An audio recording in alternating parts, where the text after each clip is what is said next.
All right. Good evening, everyone. Thank you for your patience. All right. Our next item on the agenda is public comment. I'd like to read a few housekeeping remarks related to public comment.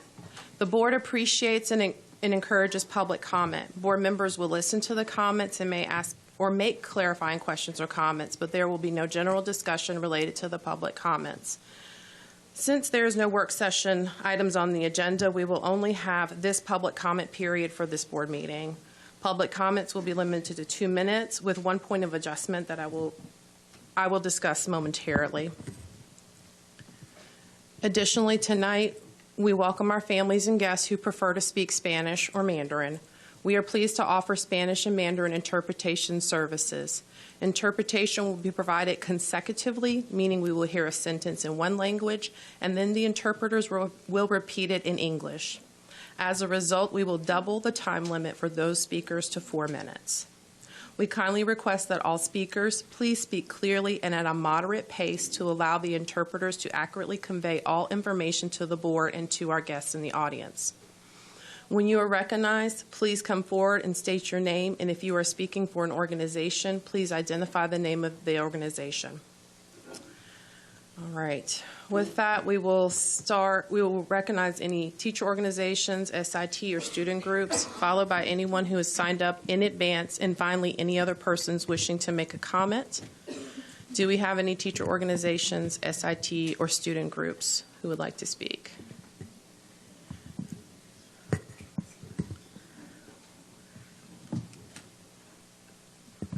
You ready? Yep. Okay. I'm ready. What do we do? Give them 8 minutes? Well, okay. Since I see multiple speakers, are you each going to take 2 minutes back to back, or is one person I don't just believe we'll speaking? need that amount of time. Okay. I expect that we can keep it to 2 minutes. Okay. All It's right. a collective PTA statement. Wonderful. Thank you so much. Right, so 2 minutes. All right, thank you. My name's Emily Kreutzer. I am president of Glenwood PTA. I'm proud that I remembered to introduce myself first tonight.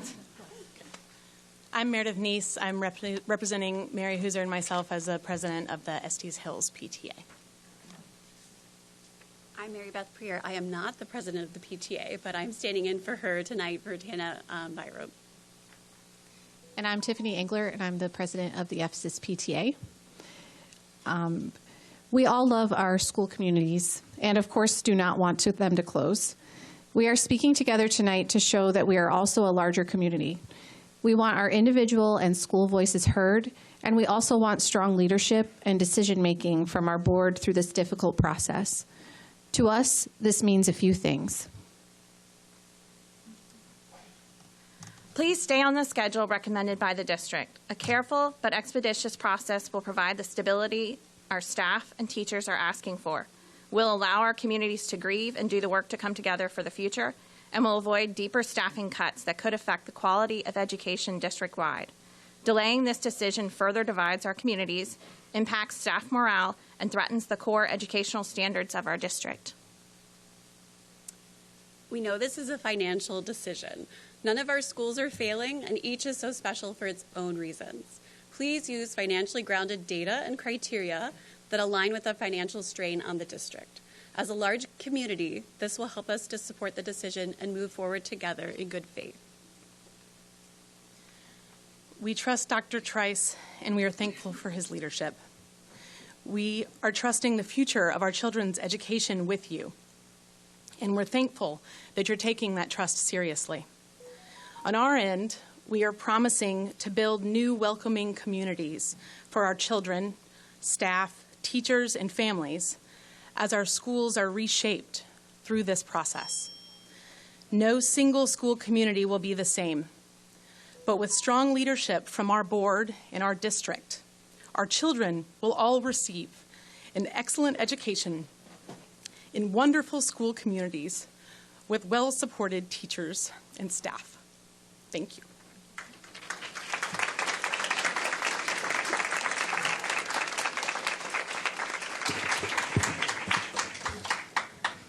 Thank you. I see Mr. Link is coming forward.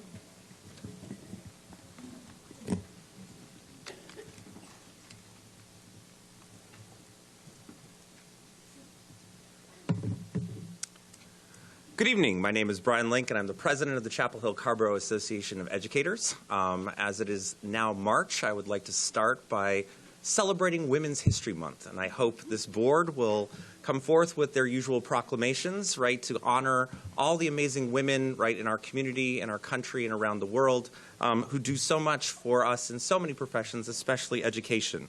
I want to thank this board and the many female leaders on it and other local officials, many of them who took a big step Tuesday towards serving us again or serving us for the first time. And thank you to our administration and the powerful women leaders there, my fellow educators, whom about 80% are women in this profession, and to our PTAs who, right, we would not be able to run without the power of women and the organizations that are led by them. And I want to say, as usual, women should lead the way because they made it very easy for me tonight. The speakers I had in front of us, ditto.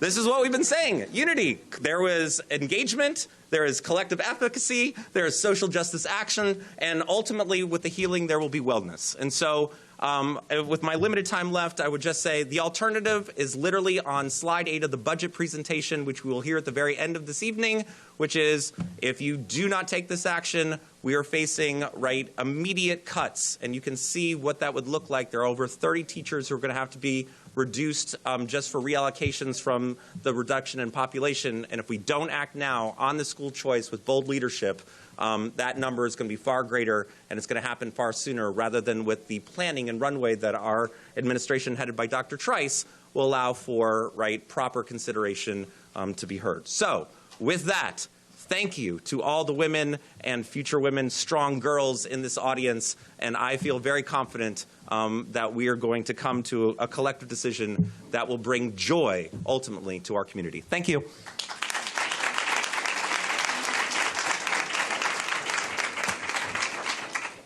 Do we have any other teacher organizations, SIT, or student groups?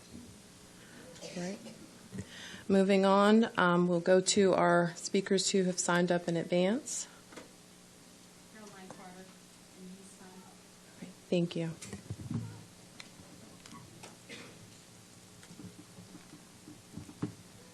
Good evening. Ni hao. Buenas noches. My name is Caroline Carter, and I've been a district employee for 15 years, all of which I have spent teaching in the dual language program at Glenwood. Hello, my name is Ethan. This is my 5th year working in the Glenwood Dual Language Program. Before I share more about our program, I want to acknowledge that the most difficult part of hearing about the upcoming closure has been our concern for students across the district who are now experiencing uncertainty about their own elementary schools. So we want you to know that we're in this together. So from us Gators to you Roadrunners and Eagles and Lions and Seahawks, we support you guys. For those of you who might not know, Glenwood is a STEAM square school where the squared M stands not only for math but also for Mandarin. At Glenwood, families can choose between 2 program tracks, the world language track and the dual language track. Regardless of the track, all students at our school participate in the Mandarin program. In the dual language track, students receive instruction throughout the day in both Mandarin and English. In the world language track, students receive Mandarin instruction during their foreign language block. Glenwood 是一所 STEAM Square 的学校，这里的平方 M 不仅代表数学，也代表中文。在我们学校，家长可以为孩子选择2种学习路径：世界语言项目和双语项目。不过，无论选择哪一种路径，所有学生都会学习中文。在双语项目中，学生每天都会在中文和英文2种语言环境中学习课程。在世界语言项目中，学生会在外语课程中学习中文。Like the district, social justice action is one of my core values. It's why I choose to teach at Glenwood and why I send my own children there. Glenwood doesn't just offer textbook Mandarin or surface-level cultural lessons. There's a critical mass of Chinese American and Chinese immigrant families that allows the entire school community to experience Chinese culture in a real, lived, immersive way. During my time at Glenwood, I've watched Asian children patiently work with non-native children to teach them how to correctly pronounce certain tones. I've listened to a student that speaks fluent Russian and Spanish at home speak beautiful Chinese at school. Sofia Gonzalez. When you walk into the Glenwood cafeteria, there's no Asian side. Children of all races and backgrounds sit together at tables that they choose. A lived example of integration, belonging, and cross-cultural friendship. And I have witnessed children from all walks of life learn, sing, and perform gongshi gongshi more times than I can imagine. These moments are not just snapshots in the day-to-day of a child's life. They're the foundational pieces that help to erode the ongoing negative impact of racism that still permeates our schools today and can help to close an ever-widening achievement gap in this district. That's what makes this program so unique and valuable, and is another reason why it's important for us to stay together. We expect that this program, which includes our entire school community of students and staff, will remain intact and continue as a whole program rather than being dismantled. 这是让这个项目如此独特、如此有价值的原因之一，同时也是我们需要继续团结在一起的重要原因。格兰伍德希望这个涵盖我们整个学校社区，包括学生和教职员工的项目，能够保持完整，并继续以一个整体的形式发展。谢谢。Thank you for your time.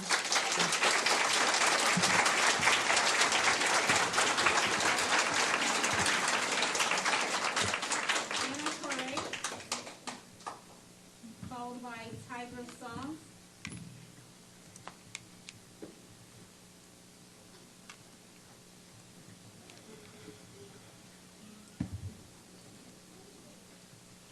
Hello, my name is Anna Delatorre. I'm a parent at Glenwood, part of our PTA, and a parent of 3 children in the district.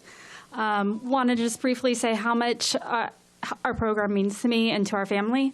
And I think it's an amazing way for children to learn languages. My husband was born in the Philippines. He moved to the United States when he was 11. He was thrust into a school where he didn't speak English. All the other kids spoke English, and he just had to figure it out. The way that our students get to learn, where the Mandarin-speaking students get to learn English right along with their friends as their friends learn Mandarin, they can speak both languages together as they play on the playground at lunch. It's just such an amazing program. When I speak to friends in other states, they've never even heard of programs like this. It's just very special, and it's amazing that our world language and dual language programs get to be together. So I just wanted to speak for our school. Thank you.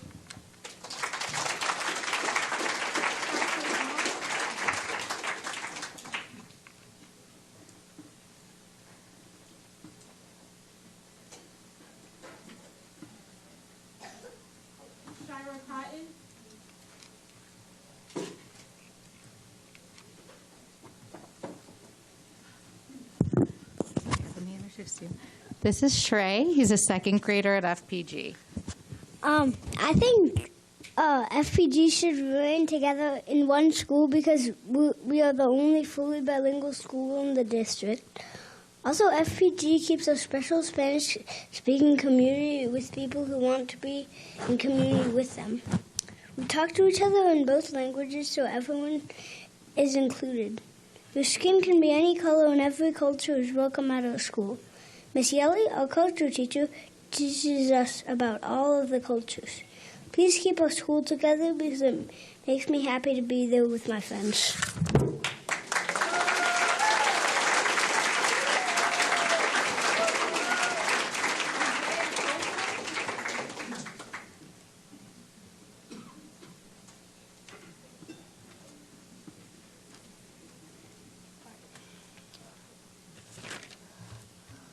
Hola, mi nombre es... Oh, hold on. You can lift the microphone up. There you go.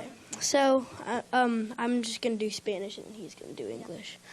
Hola, mi nombre es Isaiah Copeland y yo soy en 5º grado. Gracias por permitirme leer esto esta noche y espero que los pueda convencer a tomar la decisión correcta y no cerrar FPGB. La primera razón por la que FPGB debería permanecer abierto es porque aprendemos a ser aliados. Aprendí esta palabra en 2º grado para defender a las personas que son diferentes a mí. Nosotros nos preocupamos por los demás y celebramos que cada uno de nosotros es único.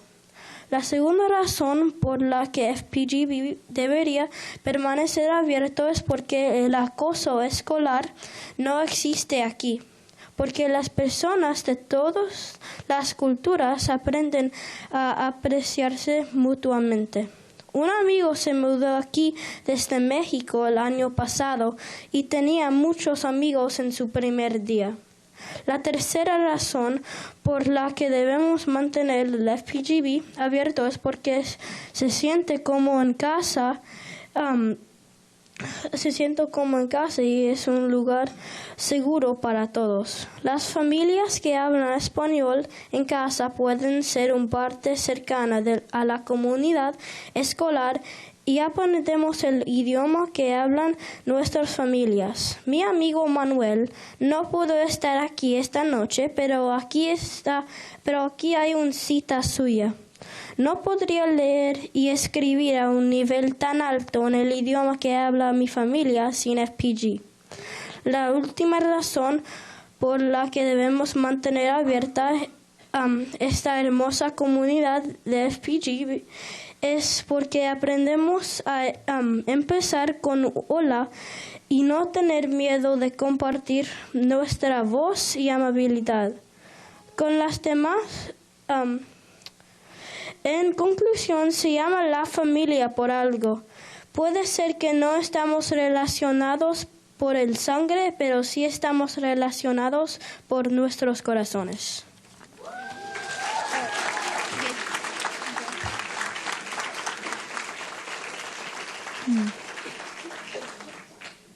Hello, my name is Gabriel Benavente. Gabe, thank you for letting me read this tonight, and I hope it persuades you to make the right decision and not close FPG. One reason FPG should stay open is because we learn to be an ally. I learned this word in 2nd grade, to stand up for people who are different than me. We care about others and celebrate their uniqueness. The second reason FPG should stay open is because bullying does not exist here.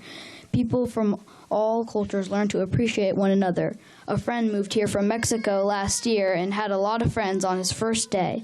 The third reason we must keep FPG open is because it feels like home and a safe place for everyone. Families that speak Spanish at home can be a close part of the school community, and we can learn the language that our families speak. My friend Manuel couldn't be here tonight, but here's a quote from him. I wouldn't be able to read and write at such a high level in the language my family speaks without I wouldn't be able to read and write at such a high level in the language my family speaks without FPG. Our final reason we must keep this beautiful community at FPG open is because we learn to start with hello and not be afraid to share our voice and kindness with others. In conclusion, it is called La Familia for a reason. We may not be related by blood, but we are related by our hearts.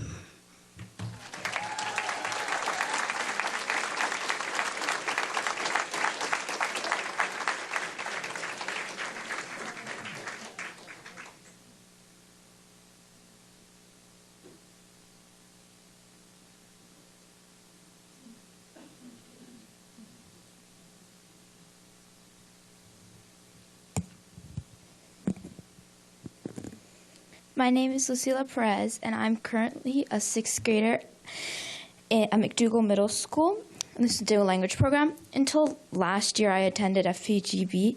That school is really special to me because it helped me build a strong foundation to grow from. It really helped that the whole school was bilingual and had such a strong sense of community. It felt like everyone understood each other. For example, you could ask any student what their class was doing for Hispanic Heritage Month, and they would know, because it was something the whole school celebrated together. At FPG, it felt like my culture was not only seen, but truly celebrated. Now, at my new school, inside and outside of the dual language program classes, sometimes people ask, what is Hispanic Heritage Month? Or say things like, who cares? But it does matter. Other cultures matter, and learning about them is something FPG does really well. At FPG, also helped me build my confidence because the teachers and principals always encouraged our ideas. I had opportunities to perform at the stage at UNC and speak at our 5th grade Stepping Up ceremony. Those experiences helped me become a leader and gave me the confidence to speak up when I see something isn't right. At FPGB is a special school because of its strong community they create together. I truly hope my younger sisters get the chance and experience of it too. Thank you for your time.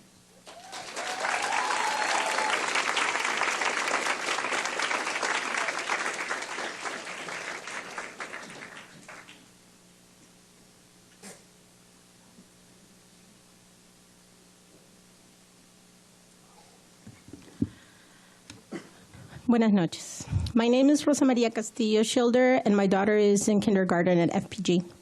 When we moved here 2 years ago, we hired an educational consultant. We chose Chapel Hill. We chose higher taxes. We chose FPG, and it has been the best experience for our family. In the 16 years as a physician in the U.S., this is the first time my family and I feel that we belong in a community that appreciates diversity and recognizes the importance of equity and inclusion. Let's remember, you're in the business of education and not in the business of building maintenance. How come are you considering closing a school without a plan to preserve the value of the program beyond the closure of the building? If the problem is funding driven by low enrollment, how is it possible that you're considering closing the school that is fully enrolled with a waiting list? Breaking the school apart will drive enrollment even lower because parents will take their kids somewhere else. Further, education will suffer because the value of this school is in the bilingual community as a whole. If the problem is funding driven by low enrollment, how is it possible that you're considering closing a school that brings guaranteed and secure revenue? Keeping the school together will reduce cost. You have to consider economies of scale where you can leverage common staff and resources like a full bilingual library, bilingual psychologists, teachers, all together in one place. You say programs will continue, but what does that even mean? Where are you going to put 500 kids? This school is so successful because the community it is. If you divide the school, you will destroy the community and increase costs. For people that are religious, this is like closing a church and dividing up its parishioners in other churches. It will never be the same. With everything happening in our country, is this what you want your legacy to be? The headline will read, "People voted to rebuild the school. Instead, the board decides to close the most diverse and Spanish bilingual school, affecting minorities and reducing enrollment even more in the district." Help us trust you again. Confirm your commitment to keep our school open and together. Gracias.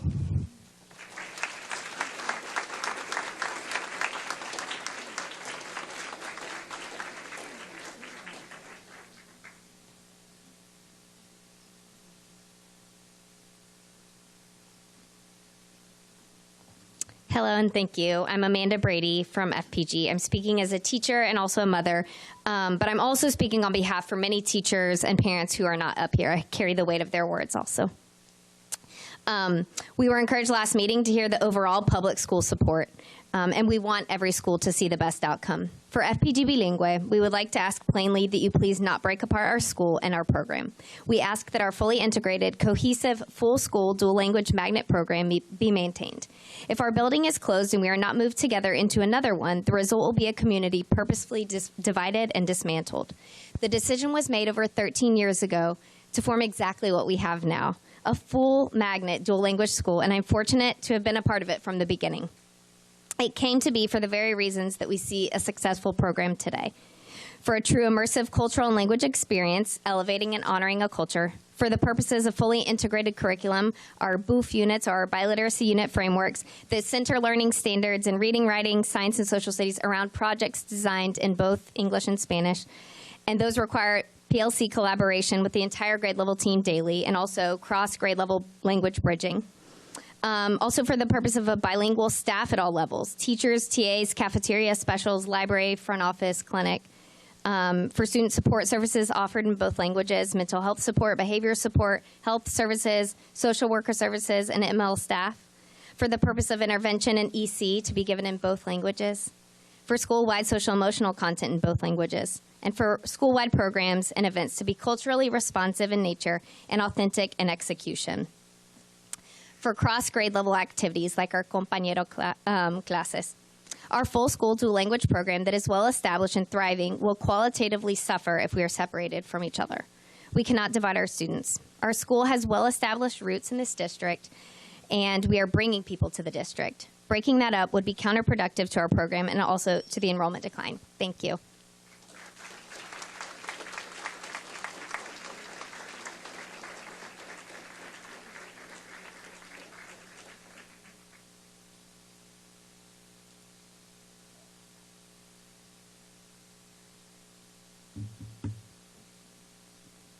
Me llamo Carrie Dixon y trabajo en FPG. Voy a compartir en español y después en inglés.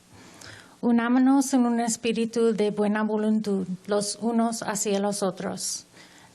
Dejemos a un lado nuestras diferencias y unámonos como un solo distrito que busca encontrar la mejor solución posible. El cambio puede ser difícil, el cambio puede ser positivo. Y es necesario en la situación en la que nos encontramos. ¿Acaso no hay ya suficiente agitación actualmente en este mundo? ¿Cómo podemos ser pacifistas a nivel local? Combinemos energía, intelecto y lógica para avanzar hacia adelante.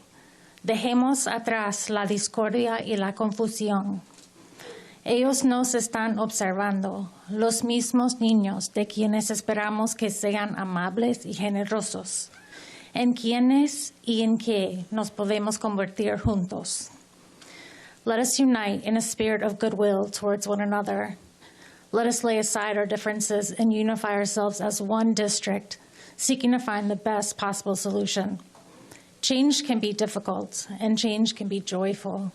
And it is necessary in the situation in which we find ourselves. Isn't there enough unrest in this world presently? How can we be peacekeepers locally? Let us combine energy and intellect and logic to move in a forward motion. Let us leave behind strife and confusion. They are watching us, the same children we are expecting to be kind and generous. Who and what can we become together? Thank you.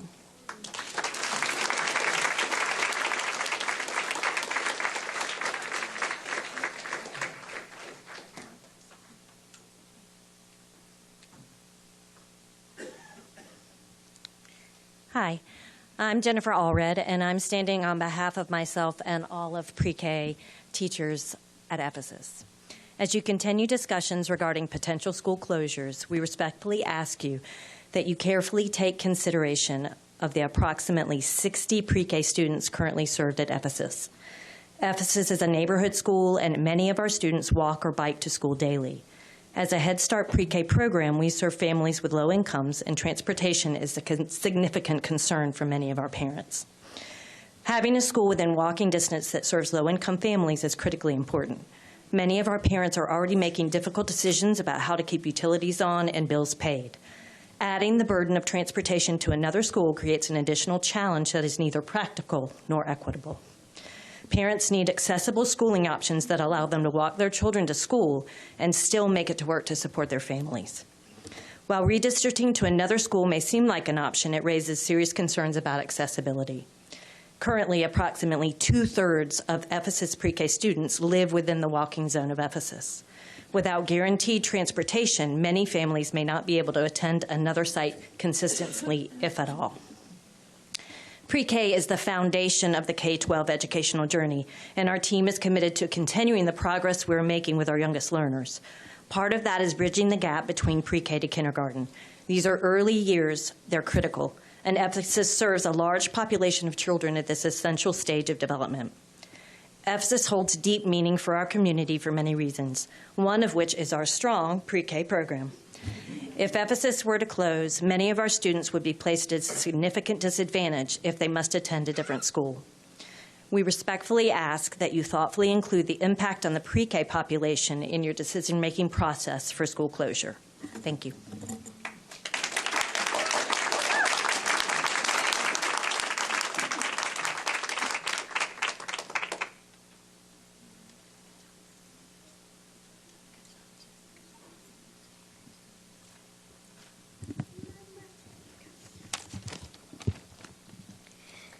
大家好，学校董事会的成员们，我叫关彩云，这是吴俊乐。我们是格伦伍的小学4年级中文商务项目的学生。我的家人搬到 Chapel Hill 是因为这个中文沉浸式项目，每天学校中文对我和我的家人很重要。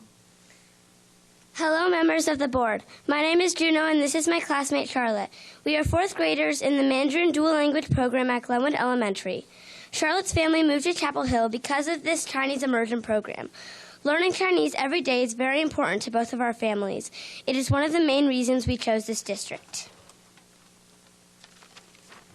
我们想礼貌地说明一件事情：当大家说要保留中文项目时，听起来好像只包括这个项目的一小部分。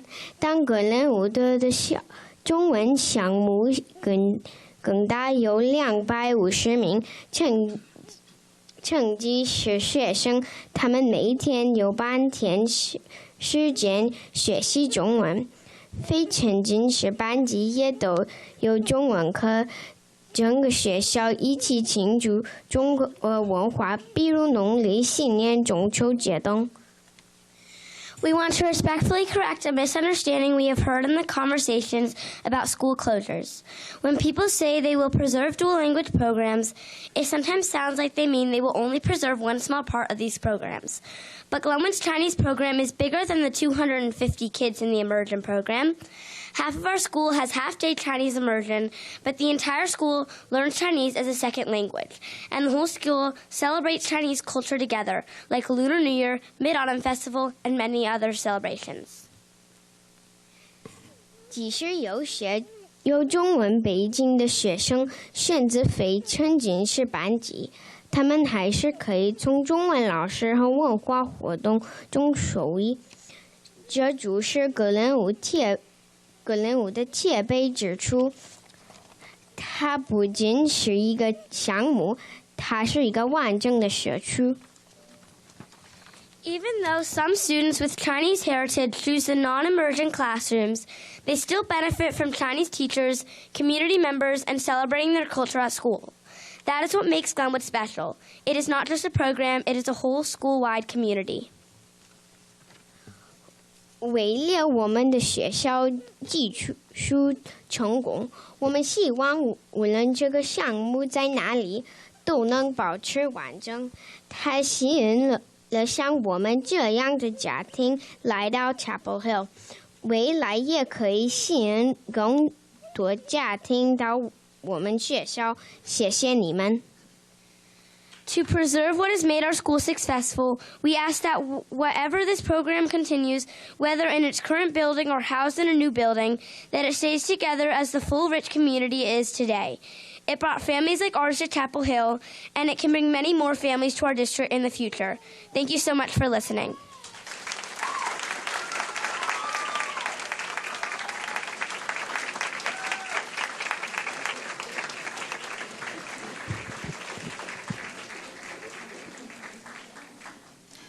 Hello again. My name is Steve Eford. I'm the PE teacher at Ephesus Elementary School.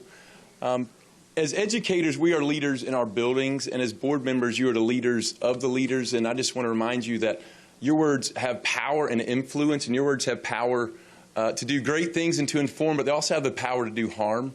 And Ms. Feaster-Forner, 2 meetings in a row, you've addressed our neighborhood schools, and you have said we also need to think about not only our neighborhood schools, but also those down the street and around the way. And how you have said that has implied to me that you don't think we are willing to do that, or that you think we want to push others further to the fringes. And as an educator in that building for the last 6 years, I can say that we would happily accept as many students as possible that could fit inside of our hallways. We have students that go to amazing spring break trips with their families.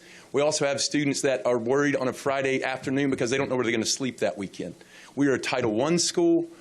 We have affordable housing within walking distance. And every single student who comes through our door is known and loved. That is evident in the relationships that are built in our building, and that is evident in the data, which shows improvement from all student groups. These comments bother me and concern me because they're inaccurate, and they also concern me because I feel like they represent a broader misrepresentation of some of our schools and communities, and maybe a misunderstanding of what we are all about. And I urge you as an entire board, please get to know us as schools, as communities, as people. I know that we are looking at numbers. This is dollars and cents, but please treat us as more than line items on a budget and more than data input into a rubric. And truly, with the time we have left, get to know us. In short order, a vote is coming up to eliminate two of us off the playing field. And I ask that in the time you have left, you please seek to get to know us better. Thank you.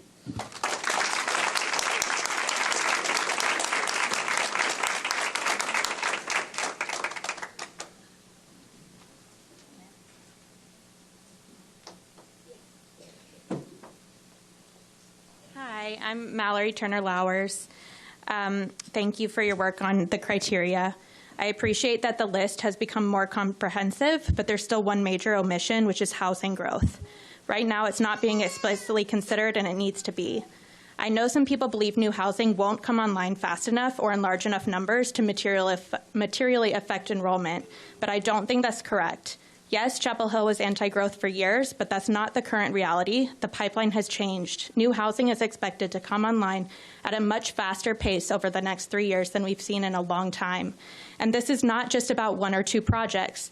In the 2024 to 25 annual report, Community Home Trust noted that they'll be adding more than 200 affordable for-sale homes and rental apartments over the next 3 years, including homes in a number of new developments. Based on their past experience of selling and renting affordable housing in our community, they estimate that this new housing will bring 150 to 200 additional school-age children to the district, as well as families of the district's teachers. That's significant on its own, but those units make up less than 10% of the total housing expected to come online. So the other 90%, we're talking about thousands of homes across multiple projects, including a mix of housing types and more family-friendly options than we've seen in recent years. Even if only a modest share of those homes have children, that still means real enrollment impact. So my request is simple, to please add the criterion such as expected housing growth. The board should not make a decision as serious as school closure while using incomplete assumptions about future growth. If there's uncertainty about the numbers, ask the local experts. Ask the town planning department, the Community Home Trust, or at the very least, ask Carolina Demography for updated projections that were supposed to include housing, because the figures currently being used do not. Don't let perfect be the enemy of the good. We don't need a perfect prediction of exactly which homes will have exactly how many children, but we do need to acknowledge the reality. Ignoring expected housing growth entirely will produce projections that are far off. Thank you so much.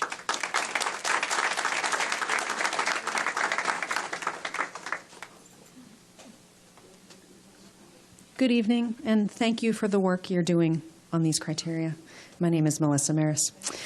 One item on the list stood out to me as especially confusing: building adjacency to middle or high schools. I urge the board to remove that criterion and replace it with something more meaningful, such as programmatic and academic impact. The reason is simple. Adjacency is not inherently a benefit. For many families, having elementary students in close proximity to older students raises concerns, not advantages, especially around traffic, age-appropriate campus dynamics, and safety. So if adjacency is being treated as a default positive, I think that is too simplistic. More importantly, I suspect adjacency is really being used as a proxy for something else. If the board's actual goal, as the notes for this item said, is to consider whether a school's location supports academic acceleration, shared programming, or other educational opportunities, then the criteria should say that directly. A criterion called programmatic and academic impact would be much clearer, much more honest, and much more useful. It would also address another concern I have heard repeatedly in this process. Some board members have said programs will be protected, but which programs? And protected in what way? Without explicit consideration of programmatic impact, there is a real risk that some programs will be included in that promise while others are not, or that programs may be harmed unintentionally, simply because no one was required to evaluate them. I want to make a specific plug for programs that serve our most vulnerable or under-resourced children. So my request is this: please remove building adjacency to middle or high schools and replace it with programmatic and academic impact, so the board is evaluating what actually matters instead of relying on a vague proxy. Thank you.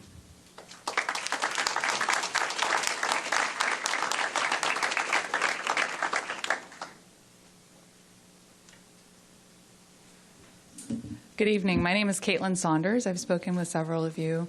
Nice to see you face to face. I'm the mother of a kindergartner at Ephesus and a 4-year-old who will be hopefully joining Ephesus in the fall of 2027. I want to offer one specific example to follow up on Melissa's comments of why the criteria need to include programmatic and academic impact, the pre-K and Head Start program at Ephesus that you heard about earlier. Strong pre-K programs are a key part of the enrollment pipeline into our K-12 schools. At Ephesus, this issue is especially important because Ephesus has the district's largest pre-K program and the only EC pre-K teachers. My understanding is also that Ephesus was selected in part because other facilities were not adequate for Head Start compliance. That means this is not a program that can simply be moved around without serious practical consequences. So when I hear statements that, quote, programs will be protected, I think a very important question remains unanswered. Does that promise explicitly include pre-K and Head Start? Because if the answer is yes, then that needs to be clearly evaluated and protected in the criteria.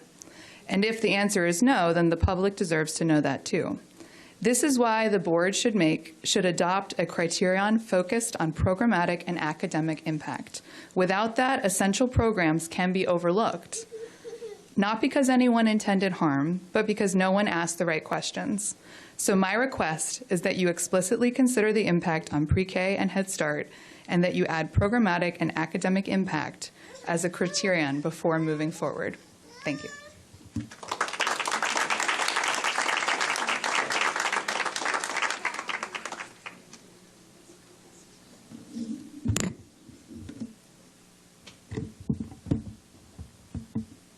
Good evening. I am Miriam Viberg, and I am a parent of Ephesus. I want to speak tonight about something that remains absent from the criteria list, and that is walkability and walk zones. School closures conversations often get framed around spreadsheets. Facilities, utilization, maintenance costs, they matter. But walk zones matter too, because they're not just a convenience, they are an asset. Walk zones support student well-being, neighborhood cohesion, and family connection to schools. They reduce traffic at arrival and dismissal, something we all can appreciate. And they, even when not every child in a walk zone walks every day, walk zones still reduce the number of students the district is required to transport, lowering both financial cost and operational strain. Put simply, a large walk zone is good for the district's bottom line. That is why I find it surprising that walkability has been left out of the criteria, especially considering it was discussed frequently and explicitly in the 2014 round of closure discussions. Families in the district care deeply about the community and connections created through a neighborhood school. For many of us, it's not secondary. It's a defining feature of a strong public school system. I would like to gently push back on the idea that walkability is incompatible with equity. Ephesus is already a naturally diverse community. Its walk zones include townhomes, apartments, and single family. So this is not a question of choosing between walkability and diversity. We have already proven right here that they are indeed compatible. If walk zones are eliminated or reduced, there's real impact. It affects transportations, family routines, neighborhood life, and the overall appeal of the district. So my request tonight is that the board add walk zone impact to its criterion. Or at minimum, expand the transportation criteria to explicitly include walkability, such as transportation cost and walk zone impact. Because if it matters to families, changes the daily experience of our students, and affects the district's bottom line, then it simply belongs in the criteria. Thank you.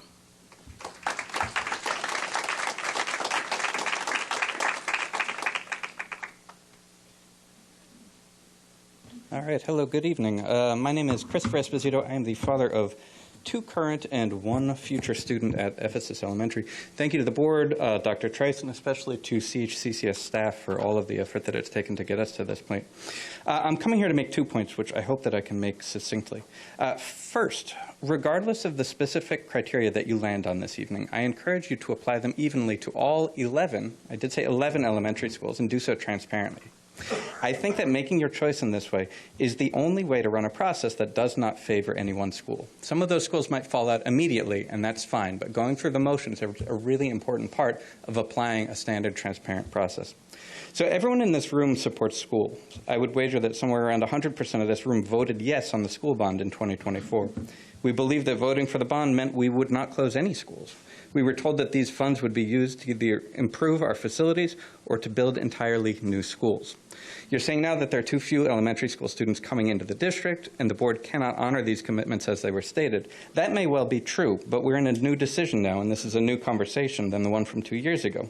So in this case, the most defensible process, the one that maximizes transparency, minimizes the opportunities for confusion or for tension between school communities, is one where you do apply all of the selected criteria to all of the schools, simply to facilitate a clear conversation. I encourage you to do so. The second point is following up on some of the points about housing that people have made a moment ago. In the last 15 years were a period during which an enormous influx of families came to the Triangle, but not specifically to Chapel Hill. All right, not specifically to Chapel Hill. A lot of that has to do with housing. Chapel Hill built very few homes to attract those people, but as you can see just walking and driving around the town, that is completely different now. In a recent article that I helped contribute to, we tallied somewhere around 2,200 homes to come online in the next 3 years. That's more than the total number of units in Southern Village and Meadowmont combined. Overall, that ends up translating to somewhere around 500 students, which is many millions of dollars for the school. That needs to be tallied in really explicitly. Thank you.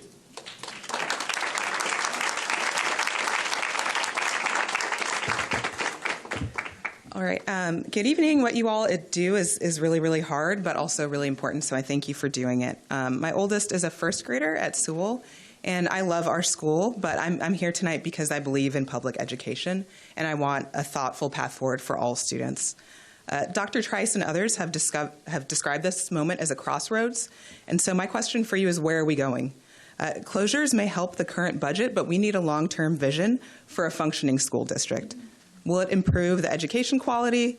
Will it make it a better place to work? Will it draw in more families? We're in real danger of doing the exact opposite.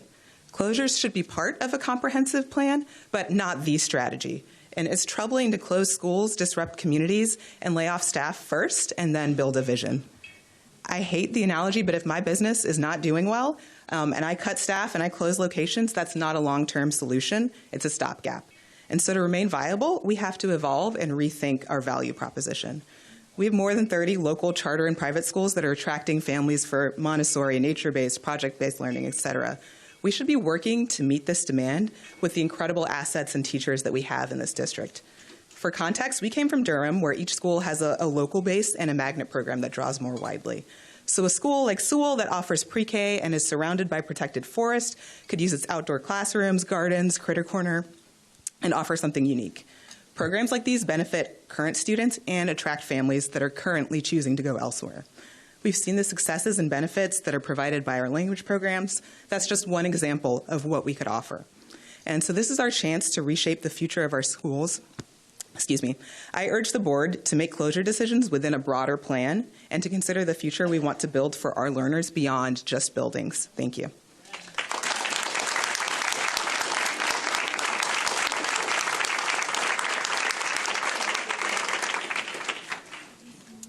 Good evening, board members. Thank you for the opportunity to share. My name is Carrie Draper, and I'm a teacher at Sewell Elementary. I'm here tonight to represent my school community and the students that I teach. I asked my first graders this week what they love about Sewell, and here are some of the answers that I got. I love every part of the day. I love it because you get to make friends when you don't have them. I like that we have a critter corner. I love feeding the goats.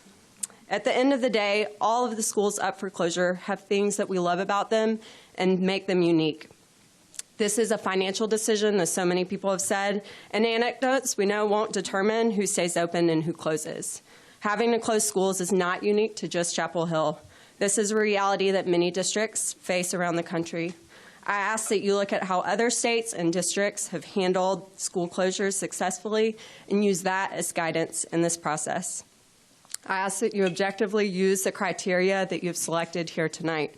Let that be your driving force to make this decision and be aware of the voices that may not be the most vocal.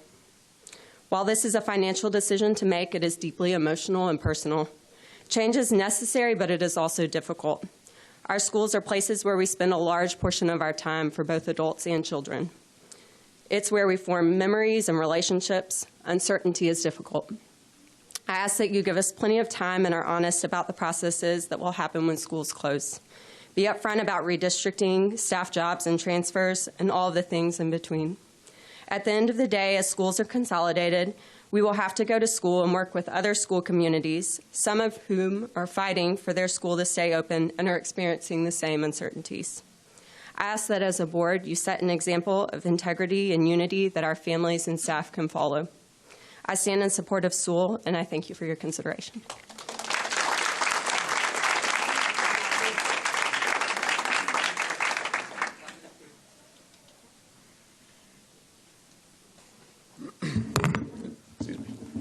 Hi, all. I'm a parent of a first grader at Sewell, and I really appreciate the opportunity for public comment.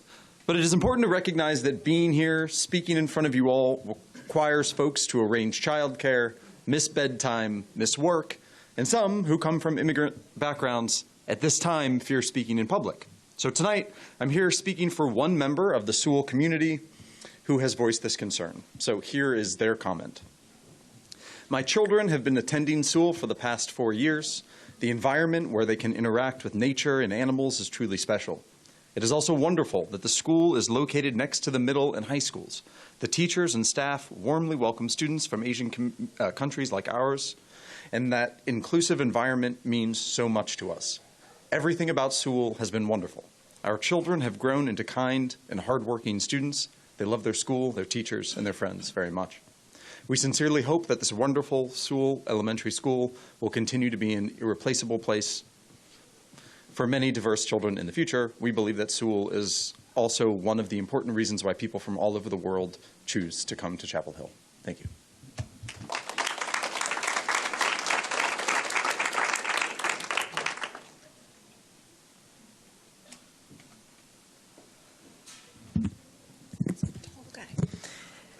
Good evening, members of the board. My name is Tiffany Engler, and I'm a Roadrunner for Life. I first want to thank you and the district staff for the adjustments made to the criteria since the previous version. One of the biggest concerns we continue to hear from families based on board comments in the past meetings is, are schools named as candidates for closure to be exempt because of bond promises, program considerations, or recent sunk costs? If that perception is inaccurate, additional clarity around how these schools would truly be evaluated alongside those that don't have those intricacies within the criteria would be very helpful. It brings me back to the value of showing how all 11 elementary schools measure to achieve a full analysis. Additional comments on the criteria are, show how hardship and equity impacts will be evaluated for students receiving Title I services. Show how adjacency to middle or high schools align with our strategic plan, and show the actual outcome of staff positions eliminated after 2 closures and possible program movement should they be identified as part of a closure plan. Because if dismantling 2 communities through school closures are being presented as an alternative to immediate staffing reductions, this should be in the criteria. Thank you for your time and for your continued work on this issue.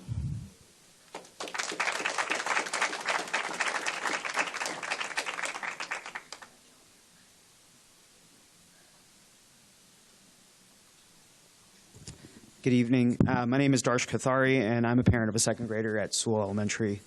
I appreciate the sensitivity the board and district have had around school closure. I recognize that this decision for closing schools is a difficult one that is rooted around financial health of the school district. I ask that the board reflect on the following comments as we move through this process to limit the amount of irreparable damage the decision will have on the district at large. Number 1, uniqueness. We've heard from many schools about what makes each school very unique. We're all unique in our own way, and I think that it goes to show you how tight our community is. Second, what is the vision of the district? If we close schools, what's next? What's next on the docket? Show us what the next steps will be. Third, transparency. I think it's really important that we hear about all of the changes prior to public comment going forward. Having public comment before hearing about the criteria at the end of this meeting goes against what transparency might be. And last is unity. You can tell by the number of people here that they are all fighting for their school. There's already irreparable damage happening to this district because of the schools that have already been identified. I ask the board to start working on unity now, not after the schools are closed, because that's going to be important to building this community and keeping this community together. Thank you.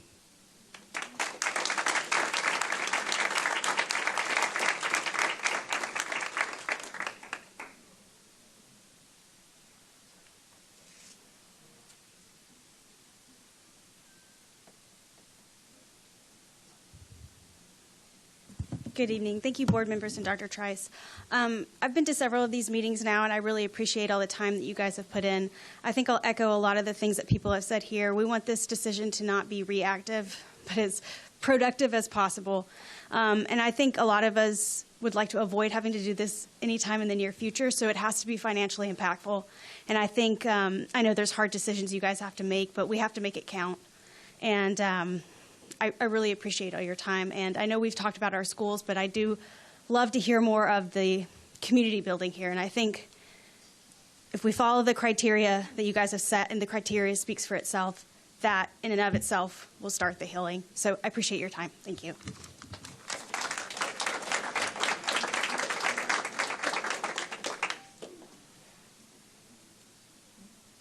Michael Fisher still here?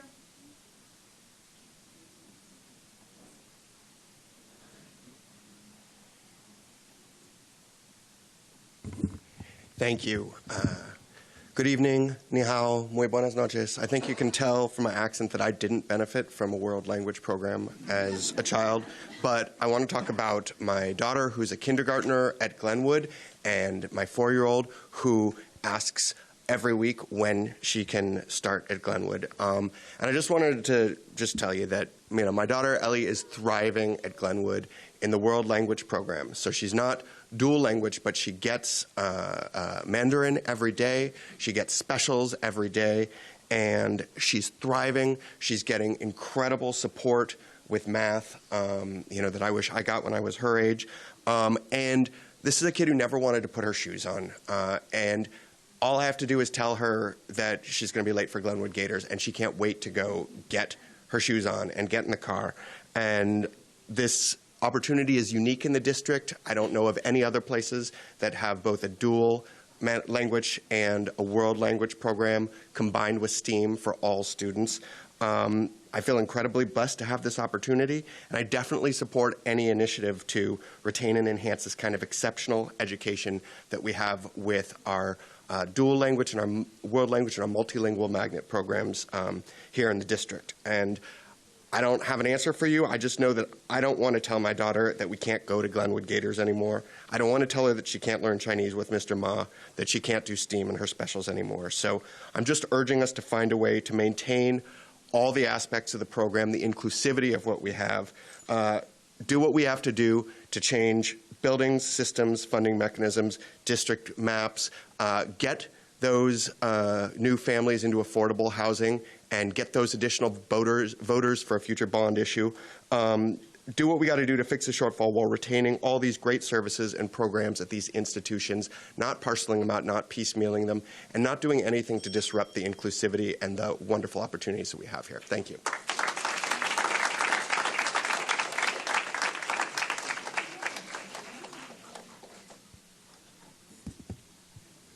Good evening. My name is Ben Miller. I'm the parent of a Sewell Elementary kindergartner, but I'm going to share the comment of another parent at our school who, like my friend Scott shared, was concerned about speaking in a public forum like this because of their family's status in this country. So this is their statement. I understand the difficult situation CHCCS is facing due to declining enrollment. If school closures ultimately become necessary, I believe it is essential to clearly demonstrate how the district will guarantee the continued quality of education. One major reason many PTAs oppose the proposed changes is that CHCCS has not yet clearly explained how educational standards will be maintained. In the materials previously shared, the focus was on available capacity to absorb students from closed schools, but there was limited discussion of how instructional quality would be preserved or enhanced. Many families with school-age children choose to live in Chapel Hill specifically because of the district's reputation for academic excellence. If CHCCS can no longer guarantee a high standard of education, some families, particularly those with greater financial means, may choose to relocate or enroll their children in private schools. This could further accelerate enrollment decline and create a negative cycle that threatens the district's long-term stability. I sincerely appreciate the difficult decisions you are facing, and thank you for your consideration.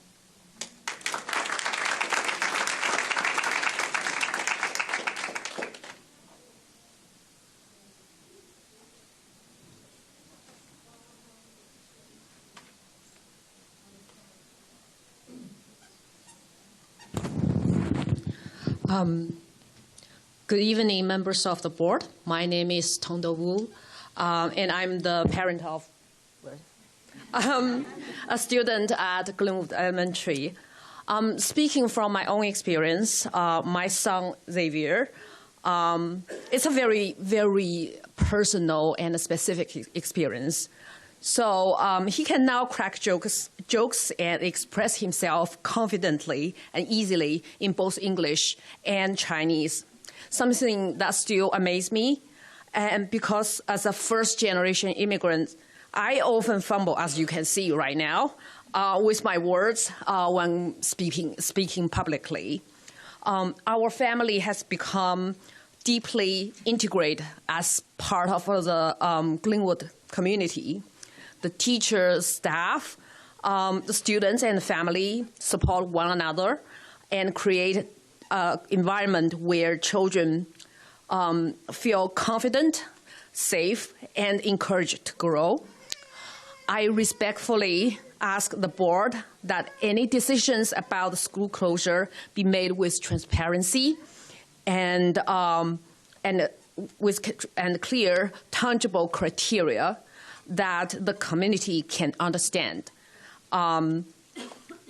If the changes must happen, please also consider ways to minimize disturbance to the entire school community, including teachers, staff, students, and families who rely on the stability that schools provide.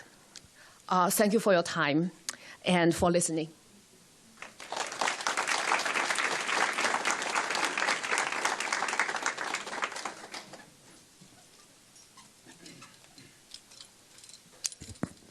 Hi, thank you so much for listening to all of our comments. I actually think if we're taking a 5 to 7 year view, you might need to build an elementary school. And let me explain what I mean by that. So I moved from the Rust Belt here to Chapel Hill because of the growth of the larger metro area, but there was no new housing. The only reason we got to live in Chapel Hill because we could afford it. And the sort of anti-development town council that was in place when we moved here lost or changed their minds. And we're seeing one of the other parents mentioned 2,200 new housing units. That's lowballing it just in the next 2.5 years. From 2010 to 2021, we looked at net new housing. It was only 200 units. And the demographic study that was done did not take into effect at all the impacts of new housing.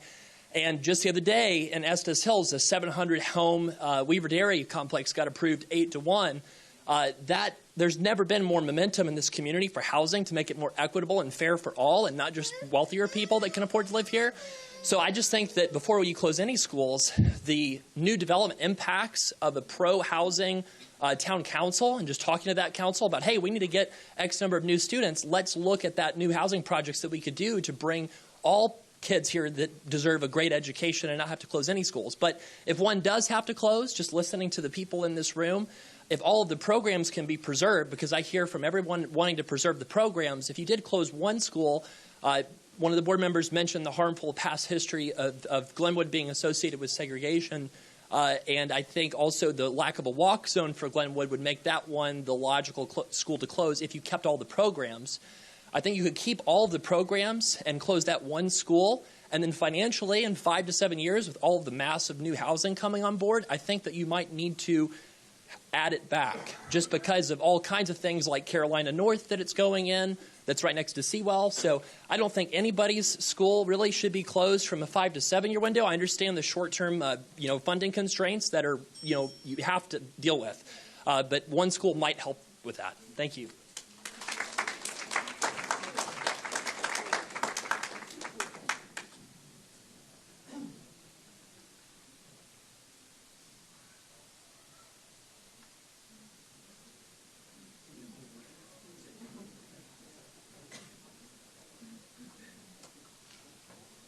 Good evening, board members. Thank you. There you go. Yeah, I'm really appreciate at here talk about education. I'm a single mom. I've been to New Zealand and Canada and Europe and also Japan. And I'm from Glenwood. I'm a mother. What I really care about is education. And I really care about is the communicate with China. Just like we cannot speak English, just a little bit. I'm sorry, I'm a little bit excited. But what I want to say is, when the child they are young, they learn Chinese. When I do the TikTok in China, I do the video. That is the most popular one because everybody in China, they saw the video. They really, really love that. And they said, oh, America is learning from us, the culture. They said, oh, why we do not celebrate for the Christmas? You know, in China, our culture is sometimes close. For example, TikTok is separate. China and America is separate. We cannot see all over the culture in China's TikTok. We can only can see the culture from all over the world, but except China. So what we know is we have a lot of misunderstood between each other. So we should have the really good consider about the education because education means develop. So we will have a lot of difficult things. That means we need to close it. I don't think so. We need to face the problem and develop and to deal with the difficult, and we will get more developed. And that is why America is so famous all over the world, because America learn all over the world's culture. And so in the future, when I see the festiving program, I feel really happy because I saw so many American children, they can sing the song or the program in Chinese. Yeah, that's really make me feel happy because in the future. I'm sorry, your time is over. Okay. Thank you.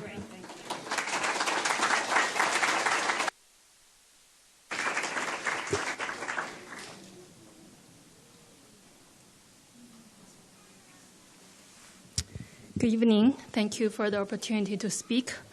My name is Lei. I'm a district parent.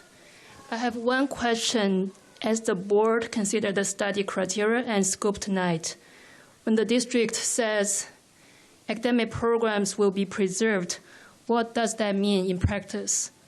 Will the study look at whether the program can really continue for students in a stable way, with students able to continue year to year as a cohort, the right teachers in place, enough enrollment to sustain the program, and a clear understanding of how long recovery would take if the program is disrupted?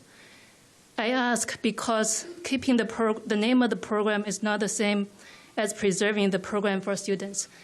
Thank you.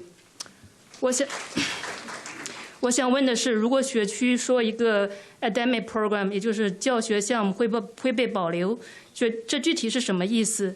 研究里会不会真正评估这个项目能不能稳定继续，包括学生能不能接着读，老师能不能到位，人数能不能维持，以及如果被打断，需要多久才能恢复？谢谢 ，Thank you。I'm Iris Vance, and I'm a mom at Glenwood. I want to share with the board that in our current political climate, this is the absolute wrong time to close Glenwood. As you've heard, Glenwood is home to a dual language Mandarin immersion program and serve the high number of children who were born outside the U.S. or who come from immigrant families. My own children's friends have spoken about how meaningful it is to them to have teachers who can pronounce their names correctly and understand their cultural heritage. taking that away, especially now when our federal government is abusing its power and sending masked thugs to tear immigrant children from their families, sends a devastating message about whose belonging we value. As a community, we should be linking arms to protect these children, not dismantling one of the places where they feel most safe and seen. The case for keeping Glenwood open is not only moral, it is academic. Educational research consistently shows that dual language programs shrink rather than widen gaps in educational attainment across socioeconomic lines. Glenwood is helping to level an increasingly lopsided playing field, and that is a broader social good we should be investing in, not eliminating. It is also important to look at the data before us. Glenwood has lower costs to make needed school improvements, is at full enrollment, and continues to draw families like my own to live in Chapel Hill, specifically to attend there, helping to correct the declining enrollment that prompted the school closure considerations in the first place, and it has great test scores. That success reflects the extraordinary work of our teachers, the leadership of our principal, and the vibrant educational culture they have built together. I urge you to keep Glenwood open, not only as a beacon of academic excellence, but as a beacon of community and welcoming at a time when those values matter more than ever. I think the same considerations apply for FPG, and I would encourage you to strike both schools from consideration for closure on moral grounds.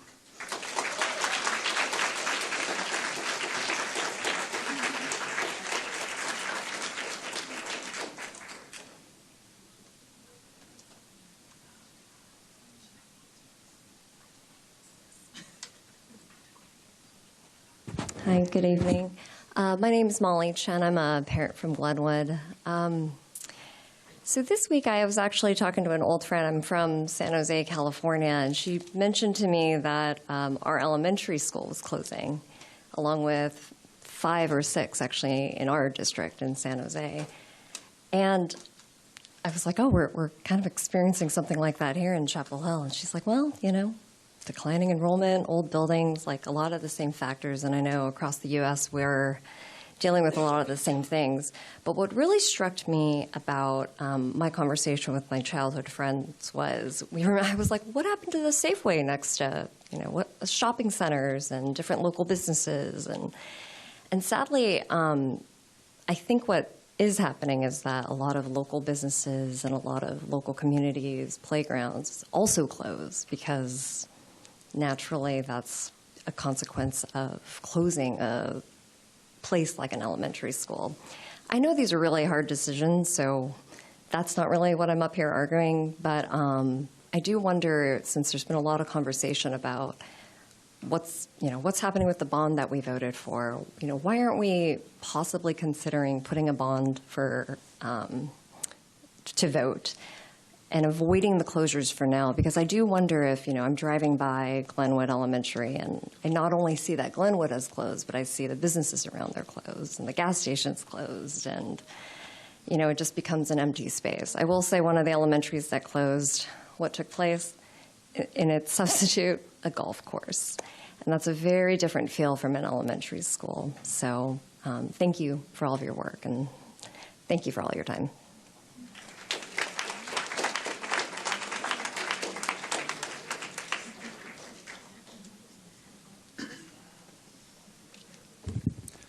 Good evening. My name is Taylor Raffield. I'm a parent of a 3rd grader at Estes Hills and a rising kindergartner.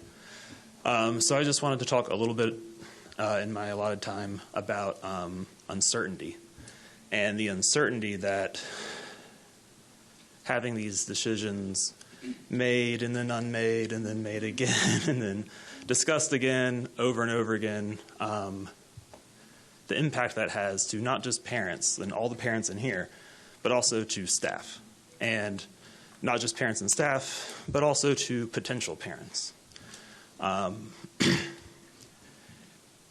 If with all this uncertainty of your school might be closed, never mind, your school's now safe, oh, never mind, your school might be closed again, it could lead staff to just leave because they don't know if they're going to have a job. It could lead parents to move districts where they will feel more stable. And I know it's making some families who might have students that they were planning to go to Chapel Hill schools, Carrboro schools, to not. So I know this is a very hard decision, but a decision needs to be made and stuck to. That is really what I would like to get across. And it feels like we've made decisions in the past and have walked away from them. So, thank you.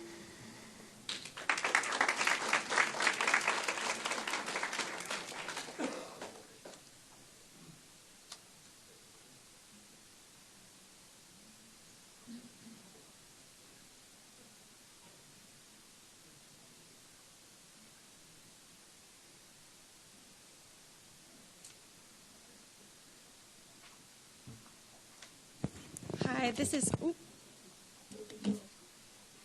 Chonan. She asked me to speak or read her letter, so I'll do that. Good evening, members of the board. My family came to Chapel Hill from overseas last April, and my daughter began 3rd grade at Glenwood Elementary shortly after we arrived. Next family to East Carolina, so my daughter will not continue studying here. Even though my daughter will leave next year, I came tonight because this program matters for other children. During this past year, I have been deeply moved by the kindness and generosity I have experienced in this community. My daughter's teacher, Mr. Rogers, always stays after school to play with her when I arrive late to pick her up. Yesterday, my daughter told me something that touched me deeply. She says, Mr. Rogers must have wonderful parents because they raised him to be such a perfect teacher. This experience changed me. It changed how I understand community and American values. I began to realize that the influence of culture in the world does not come from power or force. It comes from kindness, generosity, responsibility, and caring for others. I believe education is one of the most powerful ways these values travel across cultures. Programs like Glenwood's Mandarin, dual language, and world language programs are helping raise a generation of bilingual young people who can understand different cultures and connect communities. Programs like this build bridges between cultures. Children who grow up understanding different cultures are more likely to connect people, reduce misunderstandings, and help make the world better. Children are the bridges of the future, so please do not remove the soil that allows these seeds to grow. Please keep dual language and world language together at Glenwood and continue supporting this program so it can grow even stronger. Because programs like this do more than teach language. They teach understanding, they teach respect, and they teach children how to care about people who are different from themselves. And this is how communities grow stronger and how the world becomes a better place. So I again respectfully ask the board to keep dual language and world language together at Glenwood so these children can continue to grow into bridges between cultures. Thank you for listening.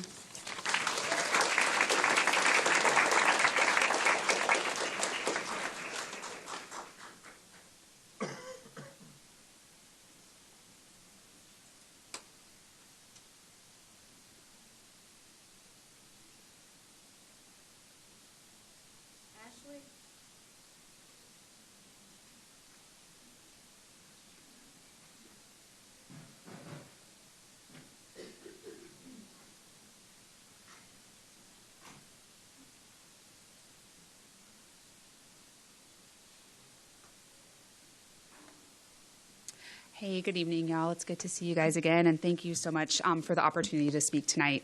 So I'm Ash Sherman. I'm the elementary level lead for the Chapel Hill Carrboro Association of Educators, and I am just here tonight to reiterate the comment that I made at the last board meeting with several of my colleagues from other elementary schools. We recognize the financial realities of our district's enrollment trends and the need to close elementary schools, and we want to echo the comments of some other folks tonight by encouraging the board to make a transparent and timely decision, and one that also protects as many staff positions as possible. We know that every success in our district can be credited to the amazing certified and classified staff members that serve our students every day. Closure will not just impact staff at the schools that close. Every single elementary school will be impacted through redistricting, enrollment shifts, and position adjustments. Our CHCAE elementary team has been gathering some staff feedback over these last weeks, as well as some questions to share with district leadership. And the preliminary data is indicating a lot of widespread confusion and worry about what closure means for people's jobs. We're really grateful to Dr. Trice for your commitment to giving staff as long of a runway as possible to share that information quickly. And we also want to encourage leadership to incorporate building level voice in planning for these staffing adjustments. We believe that with continued transparency and stakeholder involvement, you can continue to communicate care and support to all of the staff members in our district. So we really appreciate you. Thank you.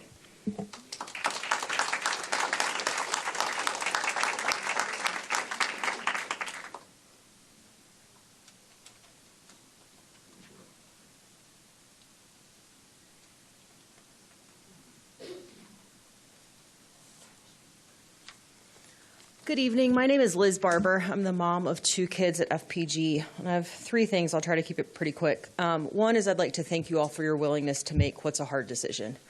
Nobody wants to be elected to then have to close a school, as you all said last time. But I appreciate your willingness to do it. I know it's going to be unpopular, but it's also necessary. It's necessary because we need to maintain the quality of our schools over the quantity of our schools. And while I've heard comments both here tonight and online leading up to this meeting about the growth that we've seen in the area, we have seen growth and it has not changed our trends. I understand that the growth is going to increase, but when we're talking about filling 1,500 seats, that's a whole lot of growth. So it means not only rooftops, but filling those rooftops with a different demographic than historically, at least recently, in recent years, have been moving into district. We can't keep our schools open on a hope and a promise. That does not pay the bills, and we can't hold on to some sort of wishful thinking and let our schools suffer and bleed out in the meantime.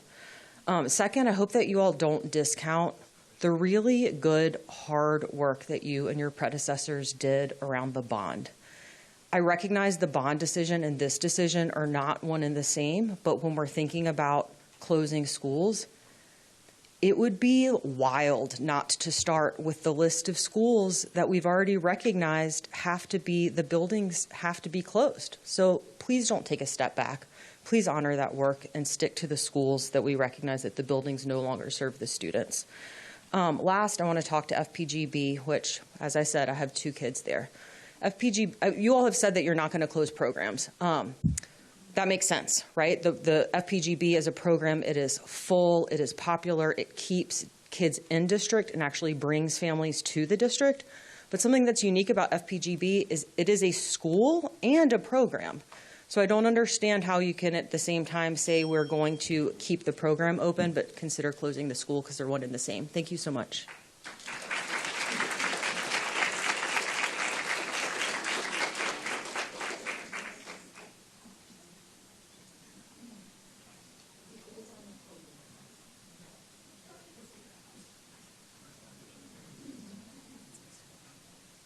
Here, this one. Hello. My name is Tracy, and I don't know why. When I log in, it doesn't ask me for my first name. So my name is Tracy Yan. I'm speaking for Glenwood. I have a 5th grader, so she is graduating. We have been in the CHCCS district for over 10 years. So I really appreciate the Mandarin dual language program in Glenwood so that my kids, they can learn Mandarin and English, both. The kids stay in the Mandarin dual language program. They not only learn the language, they learn culture, they learn how to become global citizens. So it is a very unique resource for those kids. If I'm not heavily involved in the MDL program, but at least I have witnessed the fate of the program in the last 10 years. By average, as a parent of the MDL students, every 3 to 4 years, the program has been threatened to be taken away. And as a MDL parent, I have to stand out and shout loudly for the kids, like my kids and other children, similar children. So that way can preserve these unique learning resources for the kids. Okay. I don't know the reasons behind it, but I'm only saying the facts. I understand there are students enrollment declining in our school district. And some school buildings, they are very old. And Glenwood is one of those buildings. But the MDL is always having a very long waiting list. And many parents, they really want to send their children to this program. In Glenwood and the MDL program, that's if the Glenwood and the MDL is going to get closed. How about those students if they're in kindergarten, first grade, second grade, third grade, or fourth grade? Are they going to quit learning? Is this a good learning experience for those kids? Are we going to teach our kids like this, a first learning lesson like this for those kids? Thank you very much. Thank you.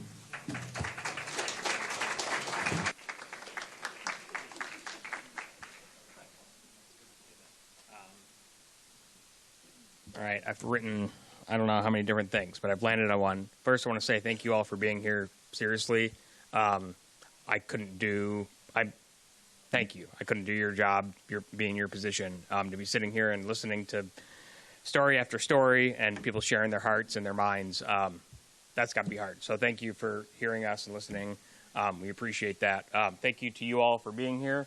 I see different colors here, but like we're all in the same boat, and there's not going to be a win. Like anyone that closes, like that's going to be really hard. Yeah. So sorry for anyone whose school does close. So imagine this: you are a teacher that has pre-elementary school age children. The cost of housing is so high in Chapel Hill that that like many other teacher and staff, you choose to buy a home, buy a more affordable home in another nearby or not so nearby town. You do so knowing that you have a great job in a Chapel Hill Carberry City School elementary school, so your kids will be able to go with you to the gold star standard of public schools in the state.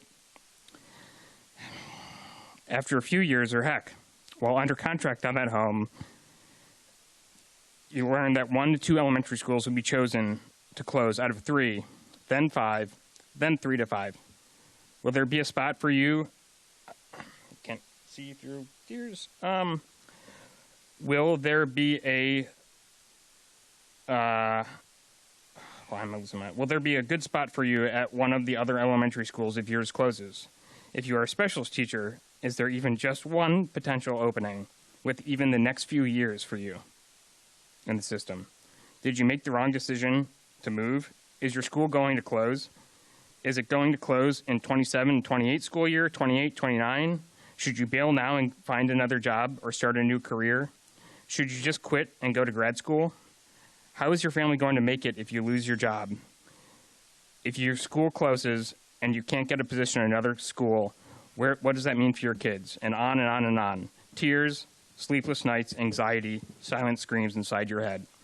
I ask you all just to think of this teacher, that the hundreds of teacher and staff that are going through this right now. And I'm crying because I know their stories.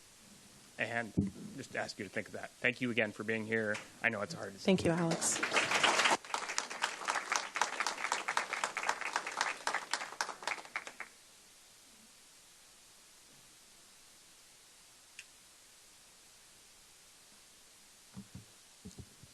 Good evening. Buenas noches. Dajahao. It is nice to see everybody. Thank you to the board for your attention, for your stamina. I've been really impressed by how many comments you've sat through, and thank you for listening to mine. I'm the parent of a 3rd grade student at FPG, also a 7th grader and 11th grade alums. The added information I want to offer from my family is that we are one of the families that moved to this district where we could have lived in any other county for the dual language programs. We moved here not knowing if it would be a Mandarin or Spanish. We just wanted that opportunity for our children. It aligned with our values as a family.